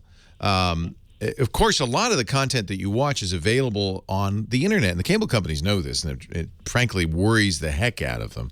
Sure. What they've been doing, and you may have noticed this, but it's been slow, so maybe you've just kind of absorbed it without thinking about it, is they've been making sure that the cost of cable plus internet is not much more than internet alone. So in order to get a good, most people go, well, I might as well throw in basic cable because it costs almost nothing. Yeah. And then, of course, but boy, it'd be nice to watch HBO. And you say, well, don't worry, because look, there's an HBO Go app on the internet. I can just, and then it says, what's your cable company? And you That's right. enter that in, and it says, oh, sorry, you're not paying for HBO to the cable company. Now, there's a couple of reasons for that. One, I'm sure HBO would, in its heart of hearts, prefer just to go directly to the customers. They don't want to give anything to the cable company. They're beholden to them. But they can't do it yet. That time will come, but it's not here yet. They've actually been trying it, I think, in Scandinavia. But in the U.S., if they started to do that to the cable companies, presuming their contracts even allow it, because they may not. But if the contracts allowed it, the cable companies would start pulling the plug on them. And we get in a nasty battle. So the cable companies basically are holding on with grim determination. They don't want to become a wholesale provider of bits. The other way they're assaulting this is through Congress and the FCC. Both Congress and the FCC have been fairly positive, favorable towards the cable and the cell industry. It's another reason why contract cutting is so hard. The laws and the FCC regulations seem to really favor them. The laws and regulations gave the cable companies a monopoly in most areas. Most areas you have one and exactly one choice for cable, which means there's no competition. They can charge whatever they want. Where else are you going to go? Well, satellite, I guess. But for many people, that's not a great choice. So we need to get some competition in here, I think, pronto. And then you might see, a choice. But for right now, we have for a developing nation, for the nation where the internet was born, we have among the worst internet access speeds and prices. And that really has a lot to do with the fact that these companies are monopolies. Same thing in the cell phone industry. You may say, well, there's 4 of them, plus a lot of little guys. But they all act like monopolies with early termination fees, with egregious marketing that basically misrepresents what you're getting. These companies, the cable companies and the wireless companies, are among the most greedy, selfish, grasping corporate entities in America. And unfortunately, that's how we get our internet. And we're all hooked on cell phones now. For sure. So it's a tough battle. I do believe in the long run the consumer will win. I think one of the great things about the internet is it empowers consumers like never before with knowledge. And knowledge means that they can move around. We talk here, we talk on the internet. We say, hey, there's a better deal here. There's a better way there, right to this guy there. And allowing us to organize. And right now, there's a fairly large movement afoot to get the FCC to, deregulate competition on the internet and make sure that open access is available to all. And that's a really important fight. On Wednesday, the commission will vote on new rules, whether to propose new rules about what they call open access. You may remember they put out rules that said that no internet service provider could harm the internet by slowing anybody down. Verizon sued and won. Yeah. The court said, well, this is a good thing. We like open internet. We believe in it. We know it's important for the economy, for society, for the country, but you don't have the right to do it as currently constituted. The Telecommunications Act doesn't allow you to do this, FCC. And then they get what they said in a little whisper, go back to the drawing board, because they knew that we got to make this work. The FCC has gone back to the drawing board, and we'll find out what they're proposing on Wednesday. There's considerable concern about it, but I don't think we really know yet, so we'll know Wednesday. The good news is that vote on Wednesday will merely put those rules on the table and then open up a public comment period of 30 days. That will give all of us time to read it and to say what we want and to tell both Congress and the FCC. And we're already geared up. The internet community is ready. We've got our pitchforks, we got our torches, we're ready to storm the gates, and they know it. By the way, Tom Wheeler, the chairman of the FCC, stung I think by criticism from me and many other sources, spoke to the Cable Television Association this week and warned him. Said, you know what? Don't count on us ruling in your favor. It's going to be tough for you going forward. So I hope he's right, because frankly, these companies do not have America's public's interest at heart. They are squeezing us. And look at your cable bill and the cell phone bill, and that's all you need to know. For sure. $300 a month you're paying for that. And you know what? It's worth it. It's too much, but we want this stuff. We get, and I think the real issue is going to be creating competition. That's the American way. If there's competition and people want something and somebody can come along and say, okay, I'm going to give it to you. Affordable, high-speed access, I'm going to give it to you. They'll win in the marketplace. And that's really the long run. I talk to a lot of people say you don't want the government on the internet. I agree. You don't want the government regulating the internet. That's a dangerous road to go down. But they created this problem in the first place, and we do need to have an open internet. The best solution would be eliminate all of these monopolistic regulations and allow companies to compete. Tell the cable companies, for instance, you have to offer your physical plant to alternative internet service providers, just as we have told the phone companies to do. That would be a big step in the right direction. So I love the idea of a segment, Gary. I'll make sure I talk about this as much as possible. I think it's very important. Very important. This is maybe the most important issue in front of the technology today. Leo Laporte, the tech guy.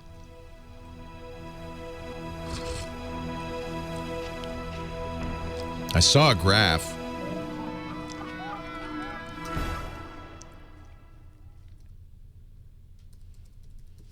of contributions to Congress, to election campaigns, of the cable companies compared to technology companies and content creators and so forth. And the cable donations just, the tech companies flat. Cable. So you follow the money. That's all you ever have to do on this stuff. Follow the money. Wish I could find that graph. The data, I can find the raw data, but I want to get the, well, here's, for instance, this is the NCTA, the National Cable and Telecommunications Association, which Tom Wheeler used to be the chair of, and the current chair is the former FCC chairman, Michael Powell. And this is contributions over time. This is, the graph goes from 1990 to 2014, and the green bar is the amount of money raised, and the yellow bar is the amount of money spent from the cable industry. So you can see it's gone up quite a bit. All of this, fortunately, we have some laws that at least make this stuff open so you can see it. Gosh, I wish I could find that chart.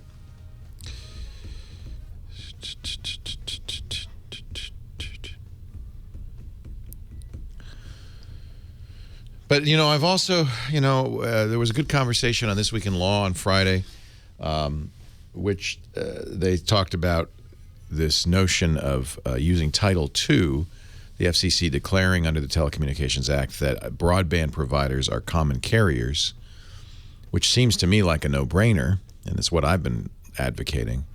One of Denise's guests, actually I think two of her guests, Larry Downs, said, oh, that's a nightmare. Because then you've got heavy regulation on broadband, very, very heavy-handed regulation. I mean, the common carriers are highly regulated. I don't know. I don't want to hear a second opinion. Larry does consult for AT&T, who also just came out with exactly the same opinion this week.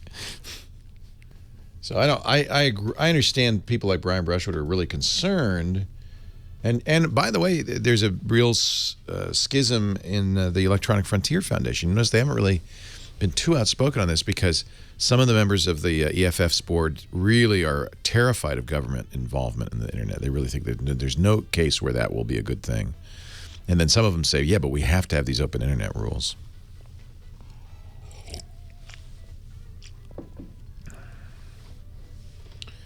I have a lot to learn. It is a tough topic because it's a topic that is technical as well as political. It's very difficult.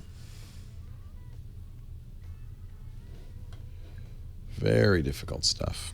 Leo Laporte, the tech guy. 8888 ask Leo. Chris Marquardt has the week off. He's up at Everest or Kathmandu or something. He's on another one of his photographic workshops in the high mountains of Tibet. Wow, that's pretty cool. That's pretty cool. But he'll be back in a couple of weeks. We still have an assignment. So don't feel, no, you're not off the hook. You still have homework to do. No, I shouldn't say that. Then nobody will want to do it. What we do is we ask you to take pictures just for fun. He's going to review pictures in a couple of weeks when he comes back. upload those pictures to Flickr.com to our Tech Guy group, which is a really fun group. There are 11,000 members right now at the Tech Guy group.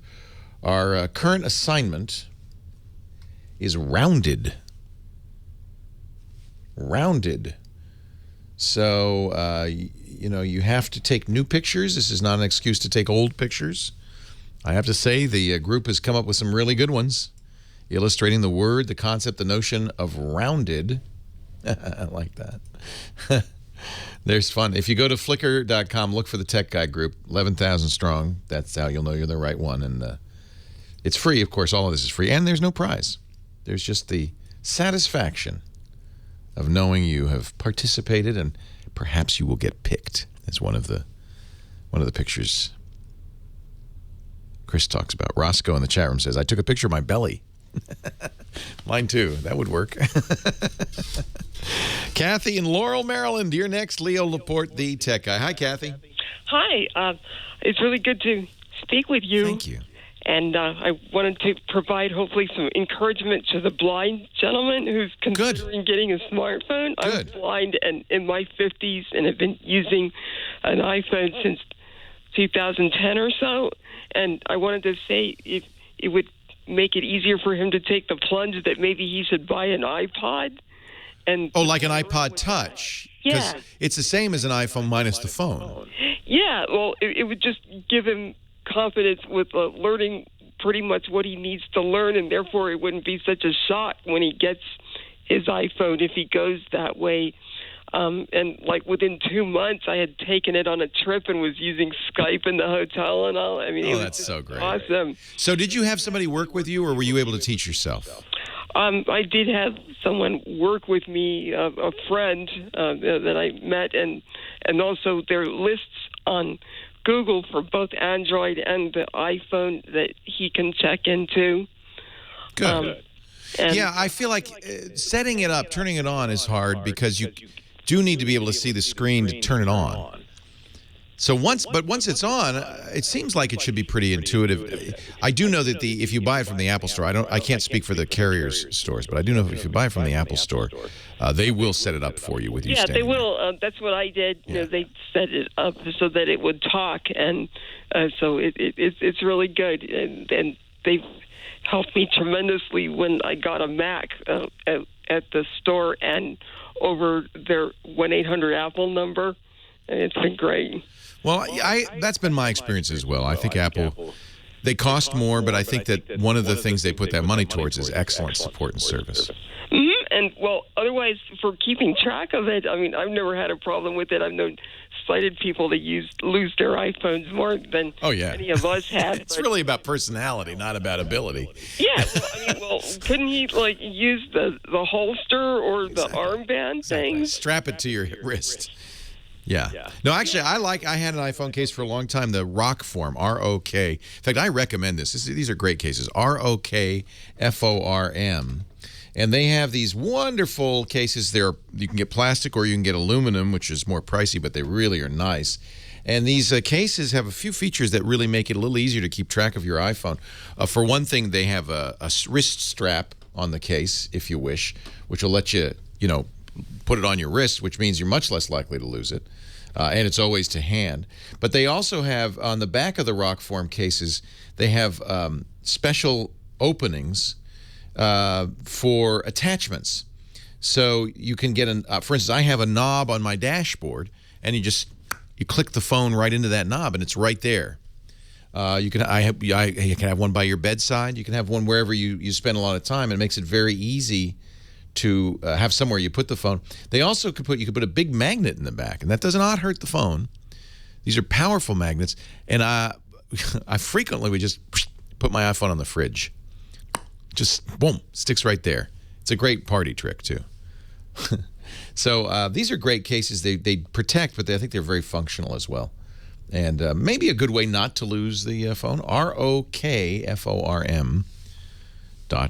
Hey, I'm so glad you called in, Kathy, because I wanted to get the validation for somebody who's used it as a blind person. Yeah, thanks. Great. Have a great day. Happy Mother's Day. Bye-bye. Bill in Lewis, Delaware. You're next. Leo Laporte, the Tech Guy. Hi, Leo. Hey. Thanks for taking my call. I really enjoy your show. I watch it on the internet. Thank you. We have a situation at our church, and occasionally I'll do the sound for weddings. And we have some older CD players. So I have two women walk in, and each one has a CD. Mm-hmm. One's a commercial CD, and I pop that in the player, and I throw it through the soundboard, and it works fine. Sure. The other lady walks in with a CD that she made off her computer, and it will not work. Yeah, there are a couple of reasons this happens. And unfortunately, you know, people who are burning their own CDs may not be expert in the technology involved. If she's burning it, there's two ways you can burn a disc, optical disc, CD, DVD, whatever. There's disc at once, which is the normal way. You know, you launch your burning program, Roxio or whatever, you put all the tracks in there and you say, make a disc out of that. That's the most reliable way to do it. But sometimes people have a setting where they just drag files onto the CD. And if you don't finalize it after you do that, it will not be a usable disc. So I've done it actually at home. I've done songs off of iTunes, and I've made a disc. And in fact, iTunes does burn it once. CD, I believe. Yeah, if she's doing it from iTunes, you can only do disc at once. And that's the most compatible. There's another problem that can come up, which is the way a burnable disc works is different from the way a commercially pressed disc works. Commercially pressed disc has a reflective surface, you know, that foil surface behind it, and actually physical pits and bumps on the plastic medium. The laser light hits it, reflects off of the reflective medium, and it reads a bit as a bump, and a 1 as a bump, and a 0 as a pit, and that's how it gets the ones and zeros. In order for, you know, a laser in a DVD burner in a computer is not going to melt the plastic. So it does something using a dye change technology. It does heat the disc, but the dye changes colors. And some CD players don't like it. It's harder to read. It's not as luminous. And so sometimes a burned disc on a home... But now you say you've burned discs and brought it in and played it on that exact same CD player? Actually, I did one yesterday, one I had burned at home, and it worked. All right. That same CD will not work on another CD player. Well, and that's why, right? Because older players, is that? Yes, often it's older players, exactly. And it could just be a variation among players, period. Like the laser's not as bright. There's a third thing that happens. It's funny, we haven't talked about this in so long because, you know what, people don't burn discs much anymore. But people that sing at weddings do. Yeah, you know what, you need to. But I mean, more and more we're moving away from physical media to just downloading stuff. And that's maybe what happened. She may have made a data disc. Well, it could be. I have no idea. But we had to scramble to find a laptop to make it work. And it worked on a laptop. Well, a data disc would work on a laptop, as would sometimes home-recorded discs. This isn't something you can always do right. There are going to be problems from time to time. Leo Laporte, the tech guy. Use a cassette.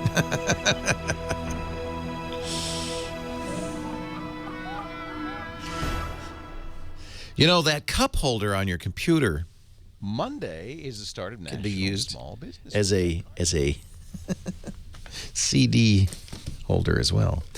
Our show today brought to you by Gazelle.com, a great place to go, a marketplace for used goods, used gadgets, the stuff collecting dust in your drawers, in your desk, in your closet.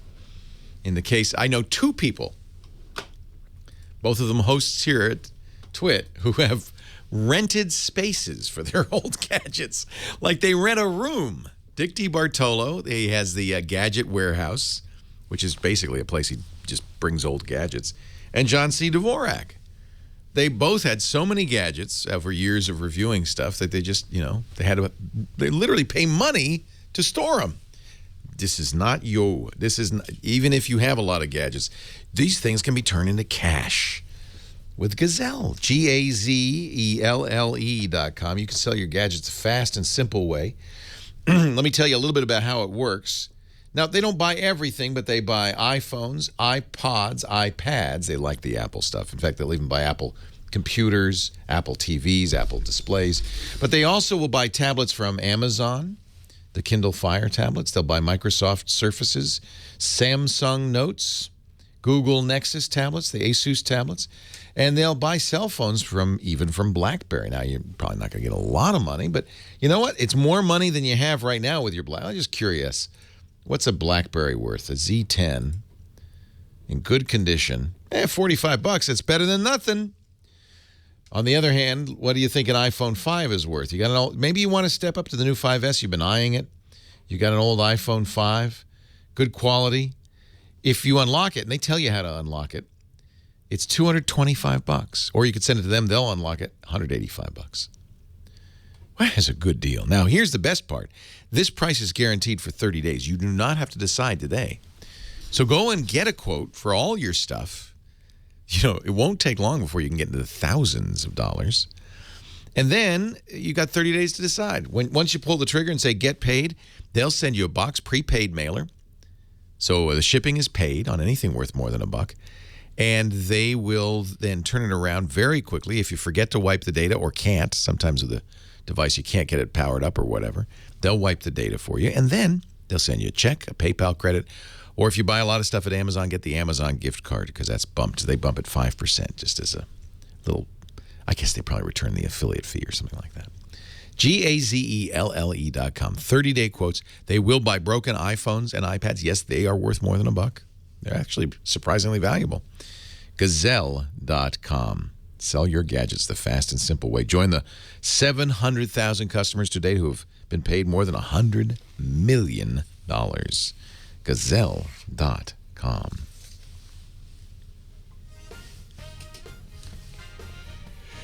Ba-da-ba-da.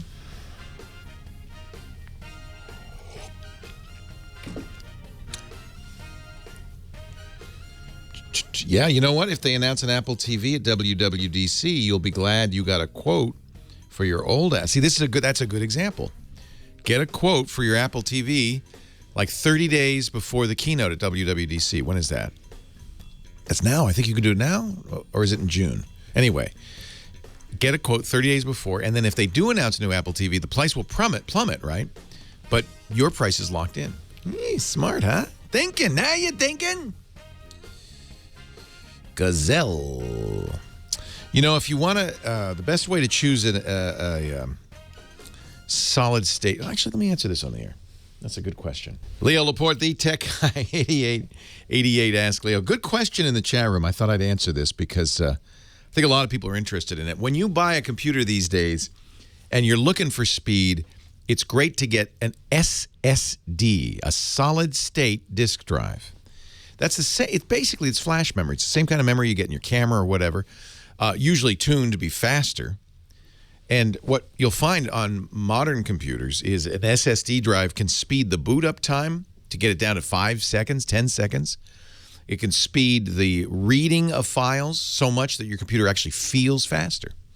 We always focus on the speed of the processor, but the speed of the hard drive makes a big difference. If your processor's sitting there saying, oh, I'll get the data someday, waiting for the data from the drive, this can make a huge difference. And most, by the way, processors today are so fast, they do spend most of their time waiting for you to do something or for the drive to read. Literally, most of the time, if you lived at the speed of a modern microprocessor at 2 gigahertz, and there's 4 of them at 2 gigahertz or 3 gigahertz, it would seem like hundreds of years in between key presses, even with a fast typist. It would seem like hundreds of years for you to get the dribs and drabs of data from the hard drive. I've been waiting for decades. So a faster hard drive makes a big, big difference. And these solid state drives can sometimes be 5 times faster than a spinning disk. There's a negative. They're more expensive. The cost per gigabyte, which is generally the best way to measure the cost of a hard drive, is fairly steep, although getting better. Same thing happened to hard drives. They used to be extremely expensive. And as they get better at manufacturing and as more people buy them, the prices drop. So an SSD is a great choice. Now, there are a few things you should know about. If you're upgrading an existing system, often that's not the best choice because older systems they're not as fast as the hard drive. The speed of what we call the I/O bus, the highway that takes the data from the hard drive and sends it into memory or sends it to the processor, if that highway is a country road, is a 35-mile-an-hour speed limit. Doesn't matter if you've got a Ferrari, you're going to drive.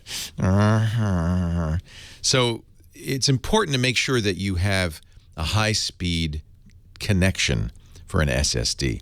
I would recommend a SATA 2 or better. That's SATA, the number 2, or better. That's a fairly modern interconnect for hard drives. The best, though, even better than SATA, is the PCI Express bus. And Apple and others now are starting to make computers where the solid-state drive is not on a normal hard drive connection, but is on right on the motherboard. There's a PCI Express slot. Boom, that's where the controller is.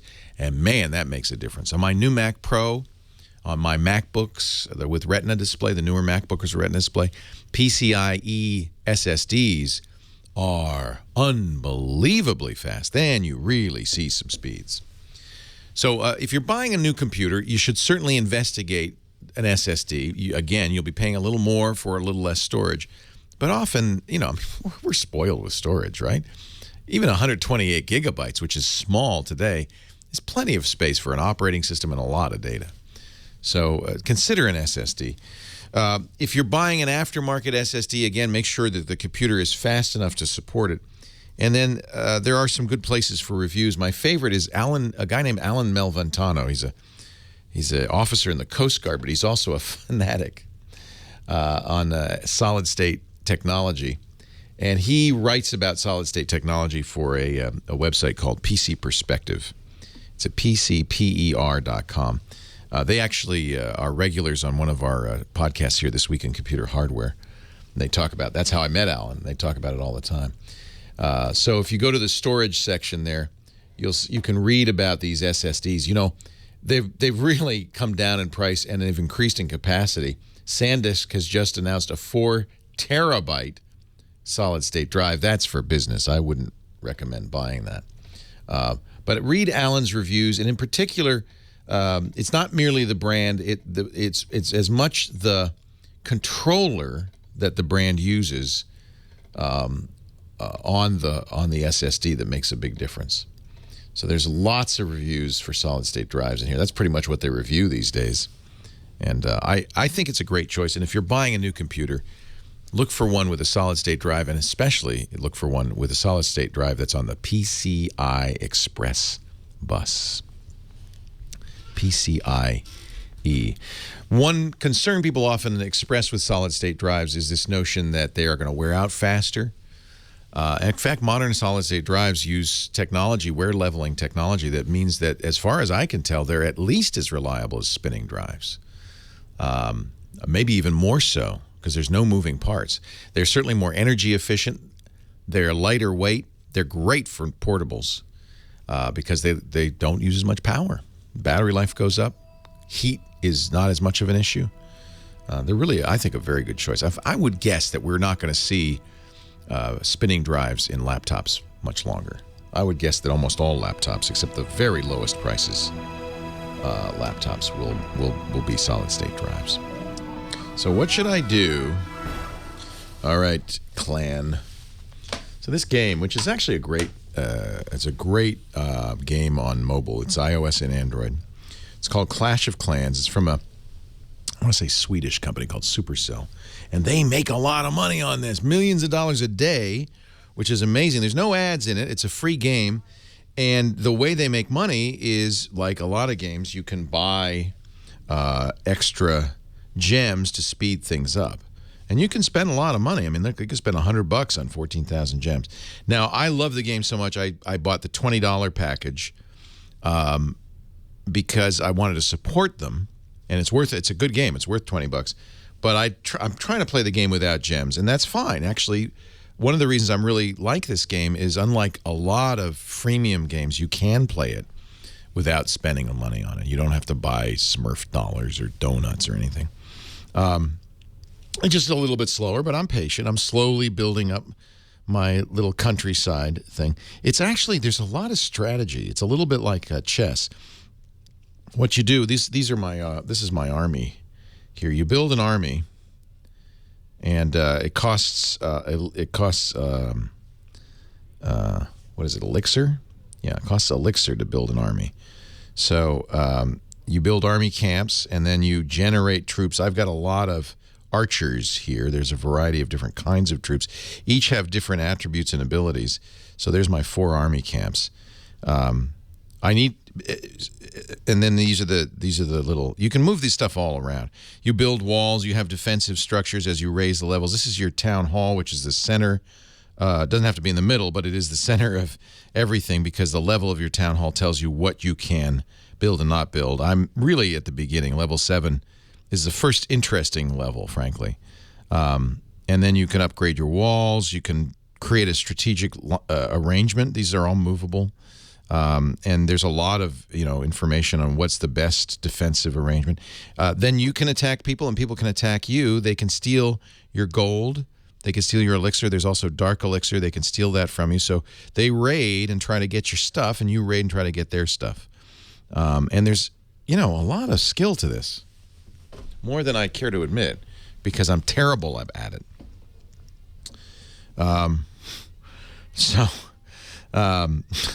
You also can create a clan, which I have. There's a clan Twit, and we have a very nice group of people. There's about 45 people in clan Twit. 50 is the max. We used to have 50, but I guess because I'm such a crappy clan leader, it's not as big as it used to be. And the clan can chat, as you can see. And the advantage of having a clan is you can ask clan members for troops, and you can lend them troops. You can also go to war together. There I am. You can see I'm close to the bottom of my clan. So, because I suck. So, this is fun, and it's it's a social game. It's not a very fast-moving game, at least not the way I play it. I come in a few times a day and collect gold and elixir and build armies, and then attack other people. You can attack single player. These are kind of worthless. You don't get much stuff, but you can also find a match against anybody else playing Clash of Clans, and they try to match you with somebody who has an equal number of trophies, so that's roughly equal to you.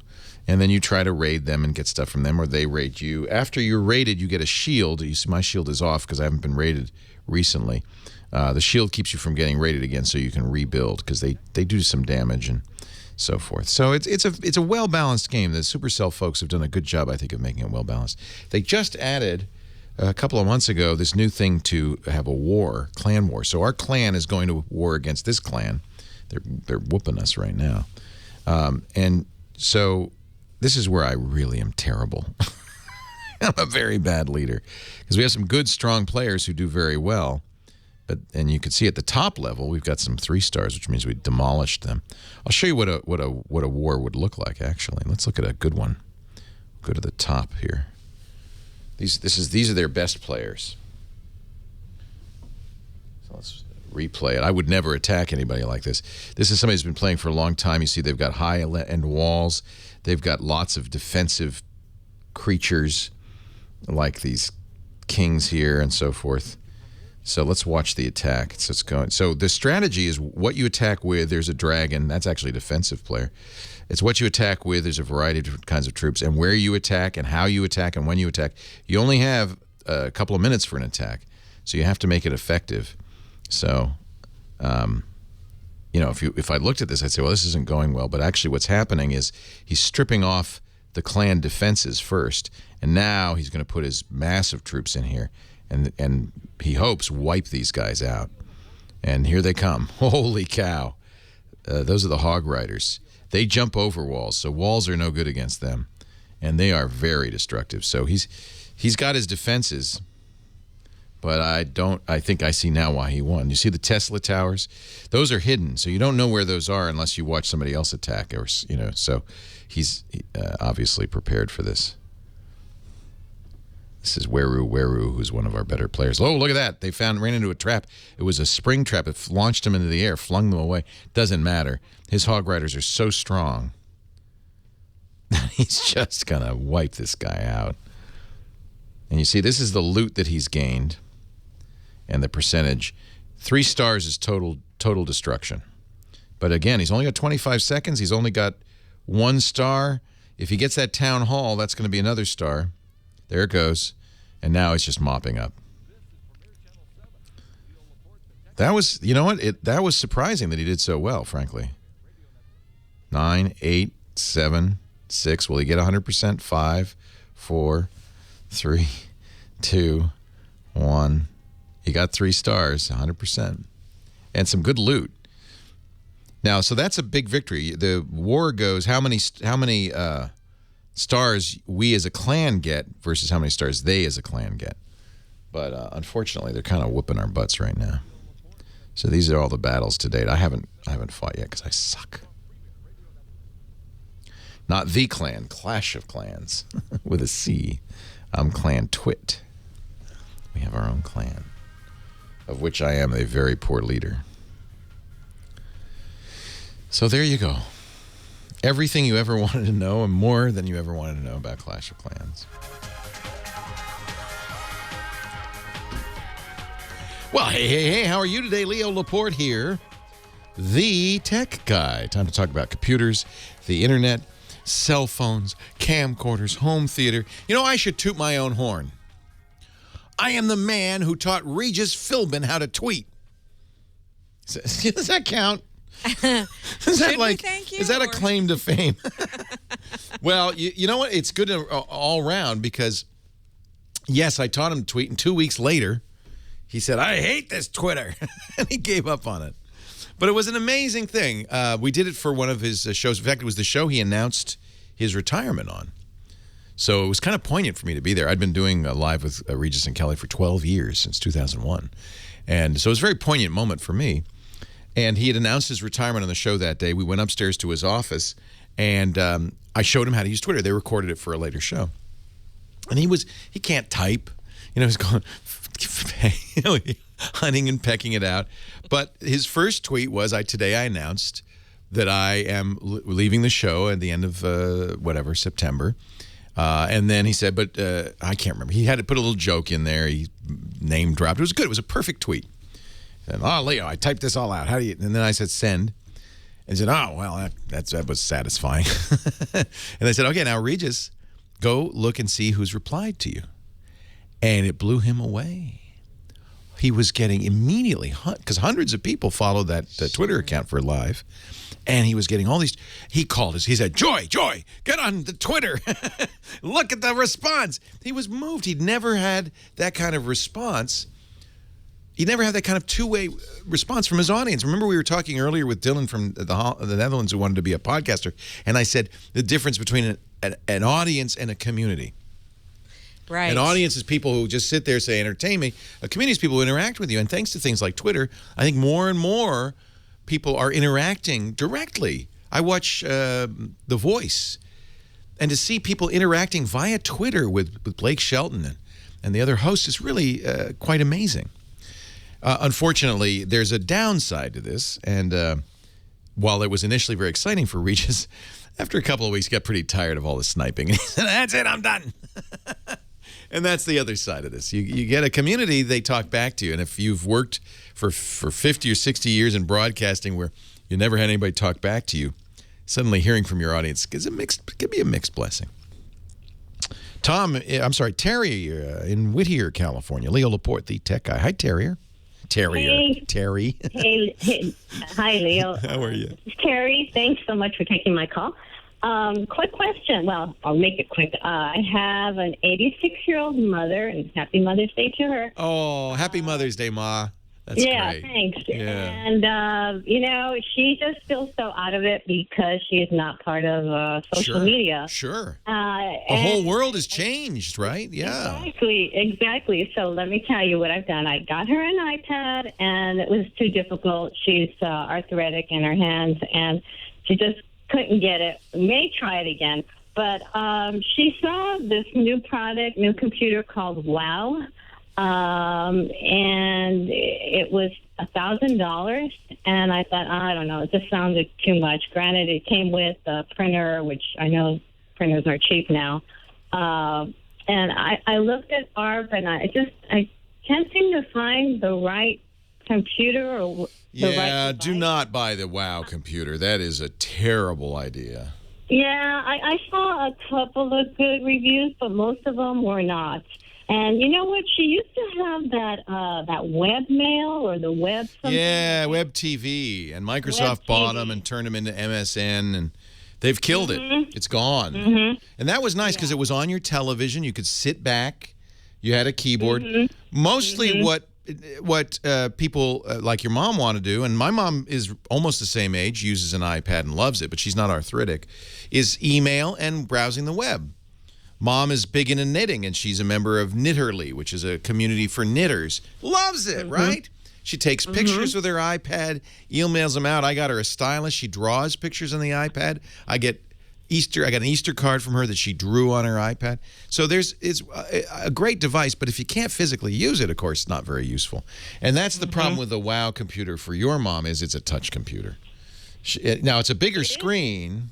I like thing with the keyboard because she can use the keyboard. Okay. So the idea of this, and I'm a little nervous about it. I'd have to get one. The idea is it's running Windows, but it's hidden. Underneath a interface with big buttons, it'll be easy. They say you never have to buy any software because it has everything you want to do on it. That's not saying much. You can't, it says new programs and updates are provided for the life of your WOW. You can zoom it, which is cool. I shouldn't say don't buy it. It just seems awfully expensive. Awfully expensive. She was close to pulling the trigger, and I said, "Oh my gosh, let me look into it." Yeah. And, I just haven't found anything. Like I said, I went on ARP. And yeah, I mean, this is designed, and by the way, the company First Street that does it does do some good stuff for seniors. So they do offer a 30-day trial. That's what she told me. It might be worth it just to see. I really want to get Mom on the internet. Now, she's going to need to have an internet access, right? Right. So that's an additional cost. They don't provide it. She has to. Right. It does look like, here's my issue. First of all, you're completely dependent on First Street, the makers of this computer, for everything.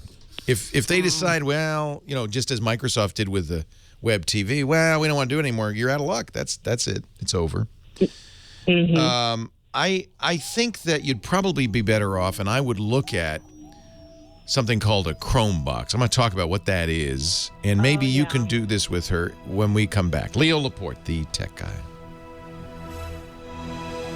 Might be worth a 30-day trial, though, right?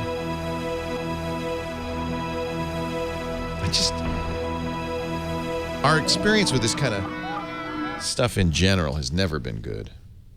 And gosh, $1,079, that's an awful lot.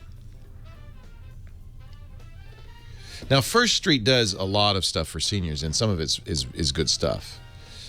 So, they have loud phones and so forth. They've focused on this market. But I don't know who does the WOW computer. I'd love to know more about this. The cost, part of the, okay, so it is 1920 by 1080 touch panel. That's good. It's a good high-res 21-inch display. It's got a Celeron in it, which is not awful. I mean, this is basically a netbook. 500-gigabyte hard drive, 2 gigs of memory. Oh, it's Linux. Oh, I take it back. This is not Windows. I do like that. So they've customized an interface on top of Linux. That actually is a good idea. It supports Wi-Fi.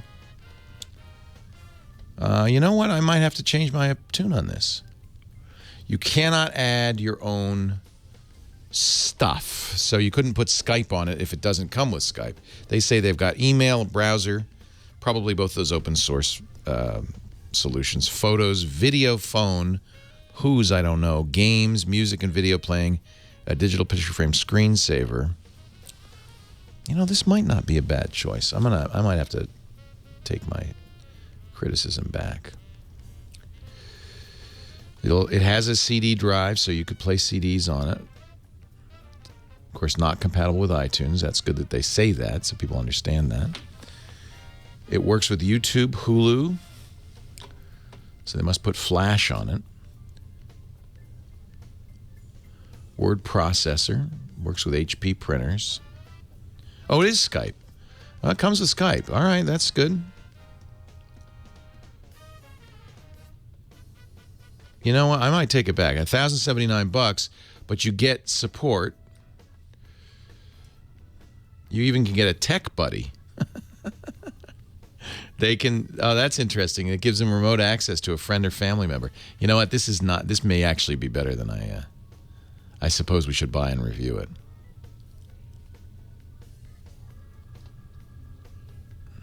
You know what? Not so bad. They spelled Picasso wrong, really? It comes with Picasso. See, it's open source software. It's Linux. Has a webcam, microphone, speakers. Huh. You know what? This actually might be a good choice. Mom knows what she's doing. It's got a SD card reader. 802.11b, G, and N.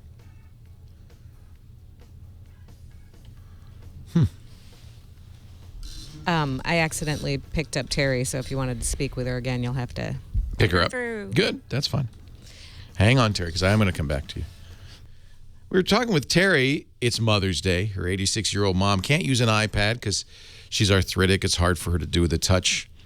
And Mom found this thing called the WOW computer. And actually, Terry, I've been reading up on it, and maybe it's not so bad. It is pricey.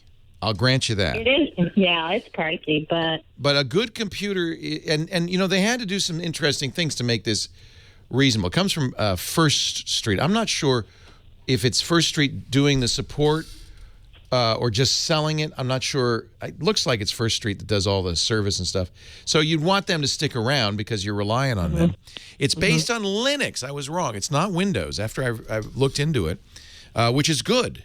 That means it won't be prey to the viruses and the dangerous stuff that Windows is prey to. Linux is secure. It comes with Skype, which is the choice I would make for video calls. You know, because it's so expensive, I think a 30-day trial is probably a great idea. I don't know anybody who's used this. I'm actually tempted to order one just so we can review it and see if it's as good as it. But on paper, it looks like it's a good solution. It's a very high resolution display. They didn't cheap out on the display. It's only 21 inches, but that's twice as big as the iPad was. And you can zoom in easily. So Mom's going to have, I think, an easier time using it. Touch focused. Okay. It does have a keyboard, but mostly, you know, she'll be using touch, but just to punch buttons, you know, just to tap a button. Sure. So it's not going to be as touch specific. I think it might not be a bad idea for Mom to take a look at. Now, there are other choices, and I'm going to put in the show notes an article from Huffington Post by Jim T. Miller. He's a contributor to the Today Show, and he created a site called Savvy Senior.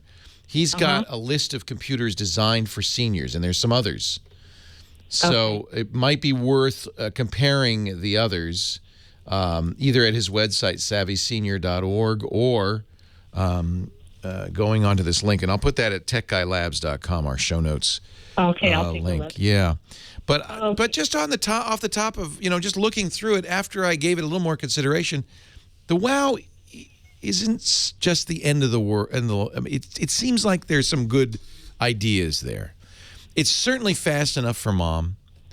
You know, but the truth is, it's a $400 or less computer, hardware-wise. It's not an expensive computer, but it does come with a camera, microphone, speakers, a CD player, a DVD player. It's got a good screen. They didn't cheap out on the screen. And where you're paying for is two things. One, they've completely customized it. So it's, you know, a completely straightforward user experience. She can't add stuff, but that's good too because she can't get in trouble. Basically, it does what it does. And probably that's fine for your mom. It's got email, a browser, Skype, so she can call you, see the grandkids. And then it's got support, and that's also very expensive. They only give you support for a few months for free, but then it's only $10 a month. That's lower than typical. So, you know, my suspicion is a lot of this costs. I mean, think about it. They're selling this computer to people who are, in many cases, going to go, I don't know what to do. So a lot of the cost really is support. You know, one thing they have that you might like, they have a trusted friend system that allows you to log into her system and show her how to do stuff or help her. Okay. That's kind of cool, too, especially if you don't live next door to Mom. So I'm not convinced it's horrific. I think it might even be worth $1,079, which is what they're charging. $1,079. Okay. Yeah, it might be worth letting mom have it for 30 days. You're going to have to be on top of it, otherwise, she's The time flies. Yeah, time flies. Give her 3 weeks, and they say, "Mom, send it back." Right. But Okay. it might be, looking at it, it might be the thing for her. Look at SavvySenior.org for some other recommendations. Jim's good, and I think he'll have I'll some check good that out. recommendations there as well. Hey, I think you're a great daughter. I mean, you're right. You want to get her online. Yeah. You know what's another good thing, and my mom loves, is audiobooks. Audiobooks. Fantastic. Mom has a hard time reading, but she'll listen to it. She'll knit and listen to an audiobook all day. Okay. Yeah, those are great for seniors who can't see quite as well as they used to. She's an avid reader. So good. All right. She's still reading the newspaper. Good so for her. Have you another thing she might like is a Kindle. Because then she, mom really liked that because she could make the print larger, and it made it easier for her to read. So this is a challenge. I don't think there are a lot of good choices out there, but here's the good news: as we baby boomers age, it's going to be a pretty brisk market for us. Okay. Thanks, Terry. Happy Mother's Day. So much. You're a great daughter. I think that's a wonderful thing to do, and it's a lot to take on. I understand, because you will be her support. And you've tried already. You tried already. So the other choice that I was thinking of, but this would require more work on your part, is a Chrome box. Not a Chromebook, which is those little laptops. But Google also sells a Chrome box, which looks like a Mac Mini. It's just a small little computer. Not expensive. Actually, Asus makes them. Samsung makes them. They're under $200. They're not expensive. And you can attach a nice monitor to that and a keyboard to that. She can't get in trouble with it. It's basically the Chrome browser. It's secure. She can do email. She can do video conferencing using Google Hangouts.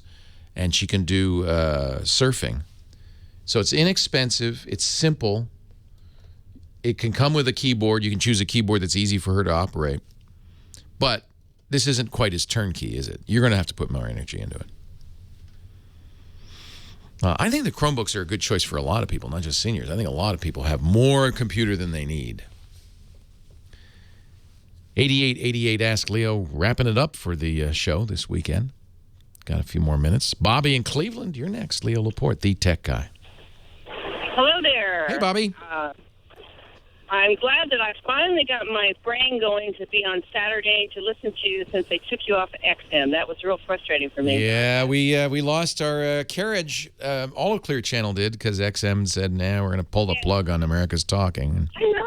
It was all my things to learn, all my shows that I enjoyed learning. Frustrating. All away. Yeah, it's frustrating. I drive truck, and I have a GPS.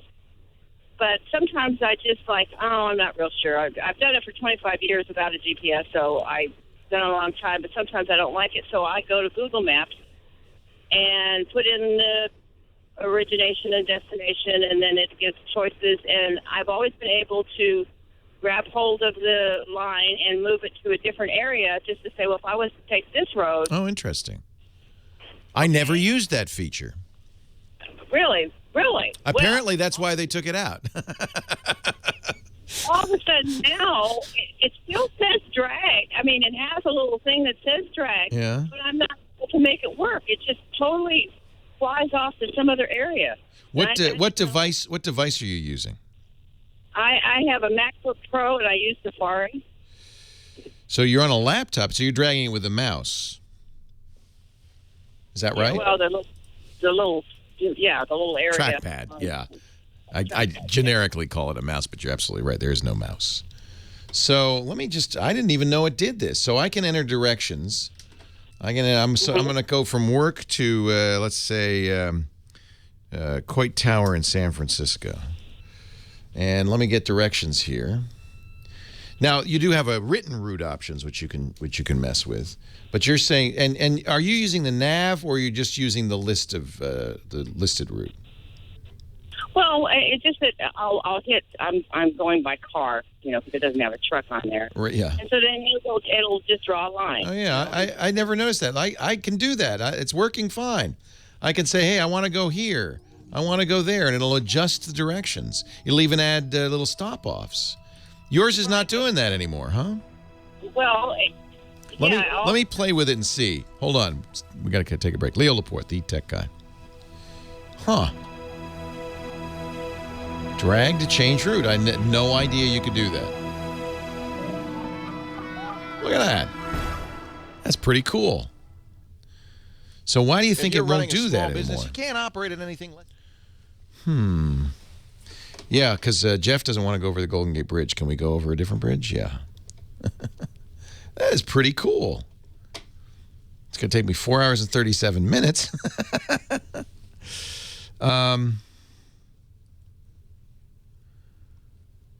So, I guess the first... this is Chrome. Let's try it in Safari. I guess the first question is, maps. It may be an issue with the browser, right? Meet the new Google Maps, yeah. Okay, let's say Coit Tower. And I want directions from Petaluma. Okay, now can I... Yeah, it still works. So if I don't want to use... I want to use a different bridge. Can I use a different bridge? Yeah. Well, it works in Chrome and Safari just fine for me. I wonder what else. What other things? Firefox?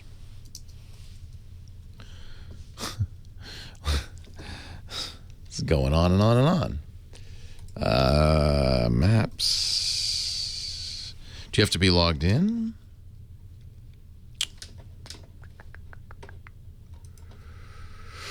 Let's, meet the new Google Maps. So this is the new Google Maps. Get where you're going faster. Make smarter choices. See the world from every angle. Your map wherever you are. Let's go. Now, I'm not signed in, so let's see if that makes a difference.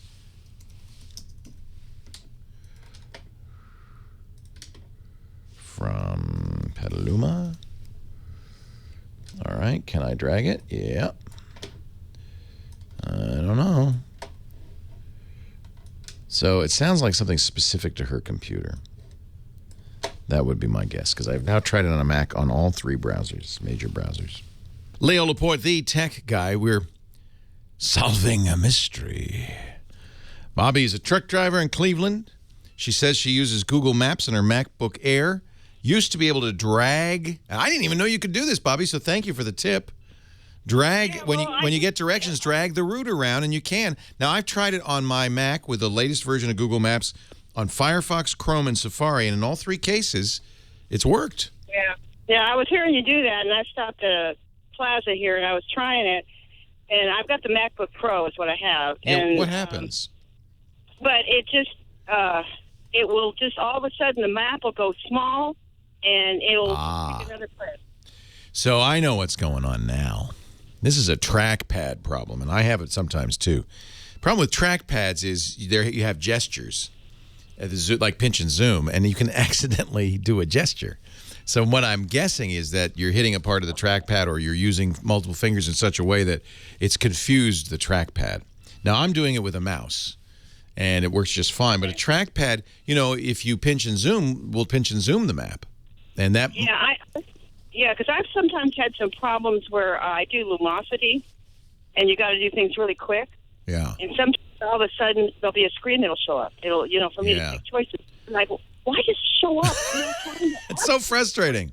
For a long time, I had a problem where I was using web pages, and they would just go giant or small on me. And I finally realized there was a gesture turned on in the trackpad settings that would zoom it, and it made me crazy. So I turned it off. So that's one thing you could do is go to your trackpad settings and look at some of those gestures. If you never use them, disable them. Okay. So a two-finger drag, for instance, and I bet you this is what's happening. If you drag with 2 fingers, it'll zoom. So turn that off. I mean, I've been using this for months, without a problem. It could also be, and since it just started and it's not always done that, it could also be the trackpad itself has an issue. You know, I've had some other.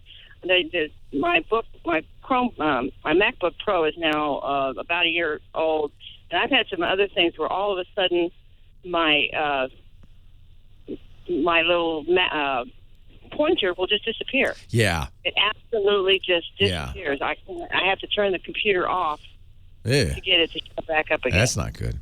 Yeah, if you next time you're near an Apple store, I would bring it in, make an appointment with a genius and bring it in, and have them check the trackpad. They do wear out. Some, if there's debris or something or moisture trapped under it, it can confuse it because it uses moisture to determine that that's your finger. So it's easy for a trackpad to get confused. In the old days, and I don't recommend this, but we used to recommend taking like an end of a ballpoint pen, not the drawing end, but the other end, and kind of going over the trackpad. We don't recommend this anymore, but sometimes there were little static issues and so forth. So I think it could be that the trackpad has an issue. I would try going into the control panel and messing with the gestures. Turn off the ones you don't use because they're just going to get in your way. Right. Okay. All right. Excellent. Well, that gives me somewhere to go. Somewhere to go anyway. Yeah. At least because I was like, what? Just all of a sudden, just going crazy. So. Yeah. That's the problem with trackpads, especially nowadays. They've built in so many gestures. 3 fingers does this, 4 fingers does that, and it's very easy to inadvertently issue a gesture, which makes you want to issue another gesture. So don't. Yeah. Okay, Bobby. Nice to talk to you. Well, okay. Thank you. All right. Take care. And thank you, because you just showed me a cool tip. I had no idea you could do that with Google Maps. So it gives you a route, and you say, no, I don't want to go over that bridge. What about that bridge? You just drag it over there. And it goes, okay, you really want to drive an extra 4 hours? It's really cool. And the new Google Maps, I'm looking at it now, also shows you traffic. It colors the route. And where there's bad traffic, it'll put red stretches or yellow stretches. That is nice. I have to say, I agree. I agree with Bobby. The GPS market's dead. Who needs a GPS? Your phone's got Google Maps. You get turn-by-turn direct, everything. Jesse in Lancaster, California. Leo Laporte, the tech guy. Hi, Jesse. Hello, Leo. Hello, Jesse.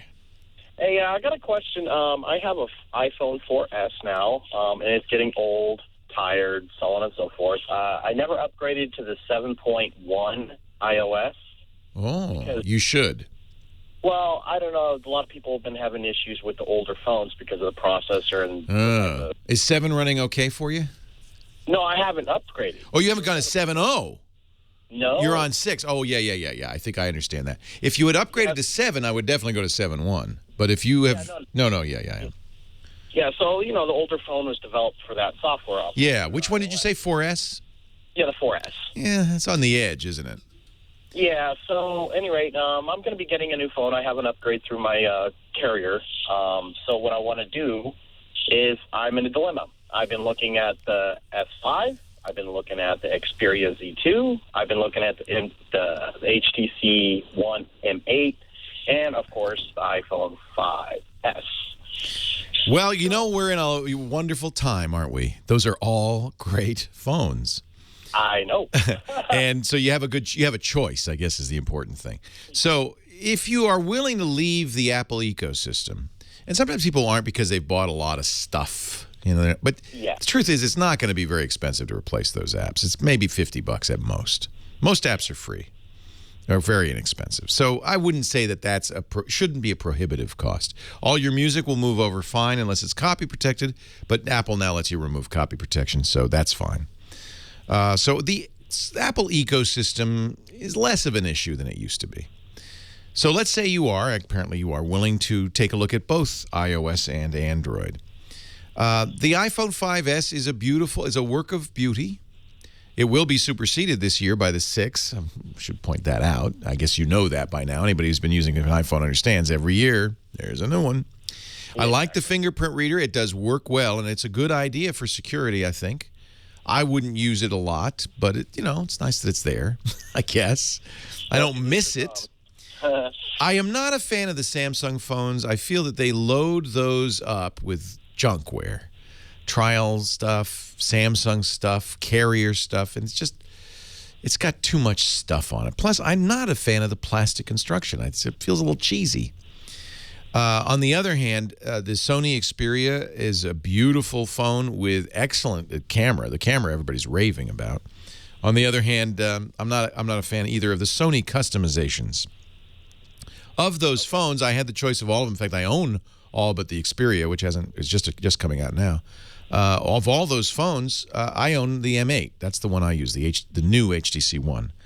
I think it's probably the most beautiful design. It's the only one with dual speakers on the front, which means its audio is surprisingly good from this phone. I love the screen. It's very crisp, although all of those phones you described have excellent screens. The size is a nice size. It's a 5-inch phone. You'll notice the difference right away moving from your iPhone. It also has a different kind of camera. I think the camera is very good. Probably of the phones you described, the iPhone still has the best camera, but maybe the Sony competing strongly. Samsung's good. I like the HTC camera because it's got some interesting features, but it's only 4 megapixels. That bothers some people. My choice was the M8. I would stay away from the Samsung, and I think you might like the iPhone 5S the best. It's your choice. That's the beauty of it. Leo Laporte, the Tech Guy. Well, that's it for the Tech Guy Show for today. I'm Leo Laporte. Thank you so much for joining us. Don't forget, the Tech Guy is just the tip of the iceberg. We do nearly 30 shows now on the Twit Netcast Network, and you'll find them all at twit.tv. We talk about Windows on Windows Weekly, Macintosh on Mac Break Weekly, iPad on iPad Today. You get your daily dose of tech news from Tech News Today, and our weekly roundtable show, This Week in Tech. It's all at twit.tv. And I'll be back next time with another great Tech Guy podcast. Thanks for joining me. See you next time.